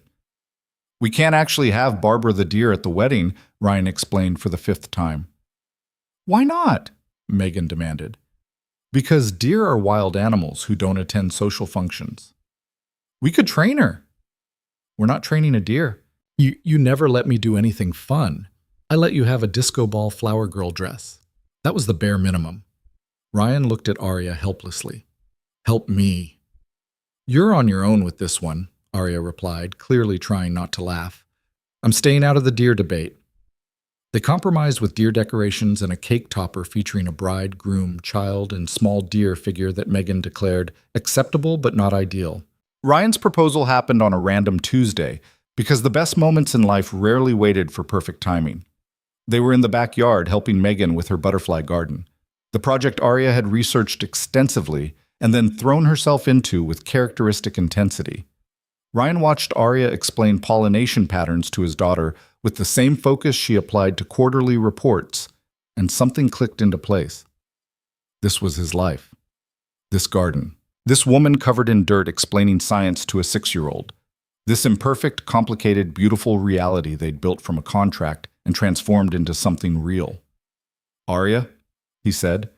She looked up from the milkweed plant she was positioning. "Yeah?" "Marry me." "We're already married." "Marry me again. For real. With vows and witnesses and a commitment that has nothing to do with corporate bylaws." Megan gasped. "Daddy, you're proposing. You're supposed to have a ring." "I have a ring." Ryan pulled the small box from his pocket. He'd been carrying it for a week, waiting for the right moment. Turned out the right moment was dirt-covered and imperfect, which was somehow more perfect than any planned scenario. Arya stared at the box. "You've been planning this." "For about 3 weeks. Ever since you cried when Megan called you mom." "That's not fair. That was emotional manipulation." "That was our daughter claiming you as family. And I realized I wanted to claim you too, not as my contractual obligation, as my actual wife. My partner. My person." "Your person?" "My person. The one I choose. Every day. Even when you're difficult." "I'm not difficult," Arya started, then laughed. "Okay, I'm difficult. But you love me anyway." "I love you because of it, not in spite of it." Ryan opened the box. The ring inside wasn't extravagant. He'd learned that Arya preferred understated elegance to flashy displays. Simple platinum band with a single stone. Classic. Clean. Very Arya. "So?" he asked. "Will you marry me? Again?" "Yes," she said, crying now. "Yes, absolutely yes." Megan cheered as Ryan slipped the ring onto Arya's finger, then immediately demanded to see it. "It's so pretty. Can I have one too?" "When you're much, much older," Ryan said. "That's what you always say." "That's because it's always true." They finished planting the butterfly garden together, the three of them dirt-covered and happy, building something that would grow and change and hopefully flourish. The wedding happened on a Saturday in April, when spring had finally defeated winter, and the world felt full of possibility. It wasn't the courthouse this time. They'd rented a garden venue, small and intimate, with exactly 43 guests, friends, colleagues, and family that mattered. Arya's father attended in a wheelchair, still recovering but determined to walk his daughter down the aisle, even if he needed Ryan's support to do it. Megan wore her disco ball dress and took her flower girl duties with utmost seriousness, scattering petals with the concentration of someone defusing a bomb. "Not too many petals in one spot," she muttered to herself. "Even distribution. That's what Mom said." Ryan stood at the altar watching his daughter and his future wife coordinate floral logistics and felt his throat tighten. Sarah would have loved this. Would have loved seeing Megan so happy. Would have approved of Arya despite their differences. Would have told Ryan he was an idiot for taking so long to admit he loved someone. Then the music changed, and Arya appeared. She'd chosen a simple dress, elegant and understated, very much her style. But she'd let Megan talk her into flowers in her hair, and the combination of CEO professionalism and childlike whimsy was so perfectly Arya that Ryan forgot how to breathe. Her father walked her down the aisle, slowly, with assistance, but upright and proud. When he placed Arya's hand in Ryan's, he leaned close and whispered, "Don't be an idiot." "I'll do my best, sir." "That's all anyone can do." The ceremony was short because neither Ryan nor Arya believed in unnecessary pageantry. But the vows were real. "I, Arya Sterling, take you, Ryan Blake, to be my husband," Arya said, her voice steady despite tears. "I promise to try every day to be worthy of your patience and your daughter's trust. I promise to stop working at midnight when you ask me to sleep. I promise to learn to make better scrambled eggs." "That last one's important," Ryan interjected, earning laughs from the audience. I promise to choose you, Arya continued. Not because a contract requires it, not because corporate bylaws demand it, but because you make me want to be something more than a CEO. You make me want to be human. Ryan's turn. I, Ryan Blake, take you, Arya Sterling, to be my wife. I promise to challenge you when you're being stubborn, support you when you're scared, and remind you that vulnerability isn't weakness. I promise to appreciate your terrible breakfast attempts. I promise to build a life with you that's messy and complicated and absolutely worth it. They exchanged rings, Ryan's matching platinum band joining Arya's engagement ring. Simple, classic, permanent. By the power vested in me, the officiant said, I pronounce you married. Again. For real this time. They kissed while their daughter cheered and 43 people applauded, and somewhere in the universe, Ryan imagined Sarah smiling. The reception was chaotic and perfect. Meghan's dinosaur cake was a hit, though the execution was more abstract sculpture than recognizable creature. Arya's father gave a speech that was 70% business advice and 30% genuine emotion. Marcus got drunk and told embarrassing stories about Ryan's early days at Sterling Solutions. He was terrified of Arya, Marcus announced to the whole room. Literally avoided eye contact for 6 months. I was not terrified, Ryan protested. You were absolutely terrified, Arya confirmed. You turned red every time I asked you a question. That was professional respect. That was fear. They danced, better than their first attempt at the gala, but still not what anyone would call graceful. Ryan stepped on Arya's dress twice. Arya counted beats out loud like she was solving a math problem. We're terrible at this, she said. We're terrible together. That's different. Is it better? Definitely better. Meghan cut in halfway through, demanding to dance with both of them. They made a triangle, all three holding hands, swaying to music that was too fast for their formation. People probably thought they looked ridiculous. Ryan didn't care. As the evening wound down and guests departed, the three of them stood in the garden where they'd said their vows. Meghan had fallen asleep on Ryan's shoulder, her disco ball dress catching the last rays of sunlight. We did it, Arya said quietly. We did. I'm terrified this is all going to fall apart. It might. Most things do eventually. But we'll fall apart together, and then we'll figure out how to rebuild. That's not very optimistic. That's realistic, which I learned from you. Arya leaned against him, careful not to disturb Meghan. Thank you for not giving up on me when I was difficult. Thank you for not firing me when I suggested you marry me was a good idea. It was a terrible idea. It was the best terrible idea we ever had. They stood in the garden until the sun set completely.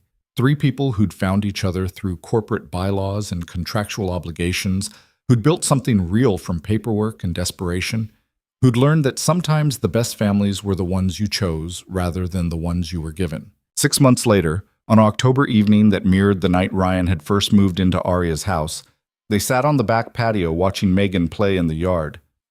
The contract would have ended today, Arya said suddenly. Ryan had forgotten. The original 1-year term would have expired at midnight.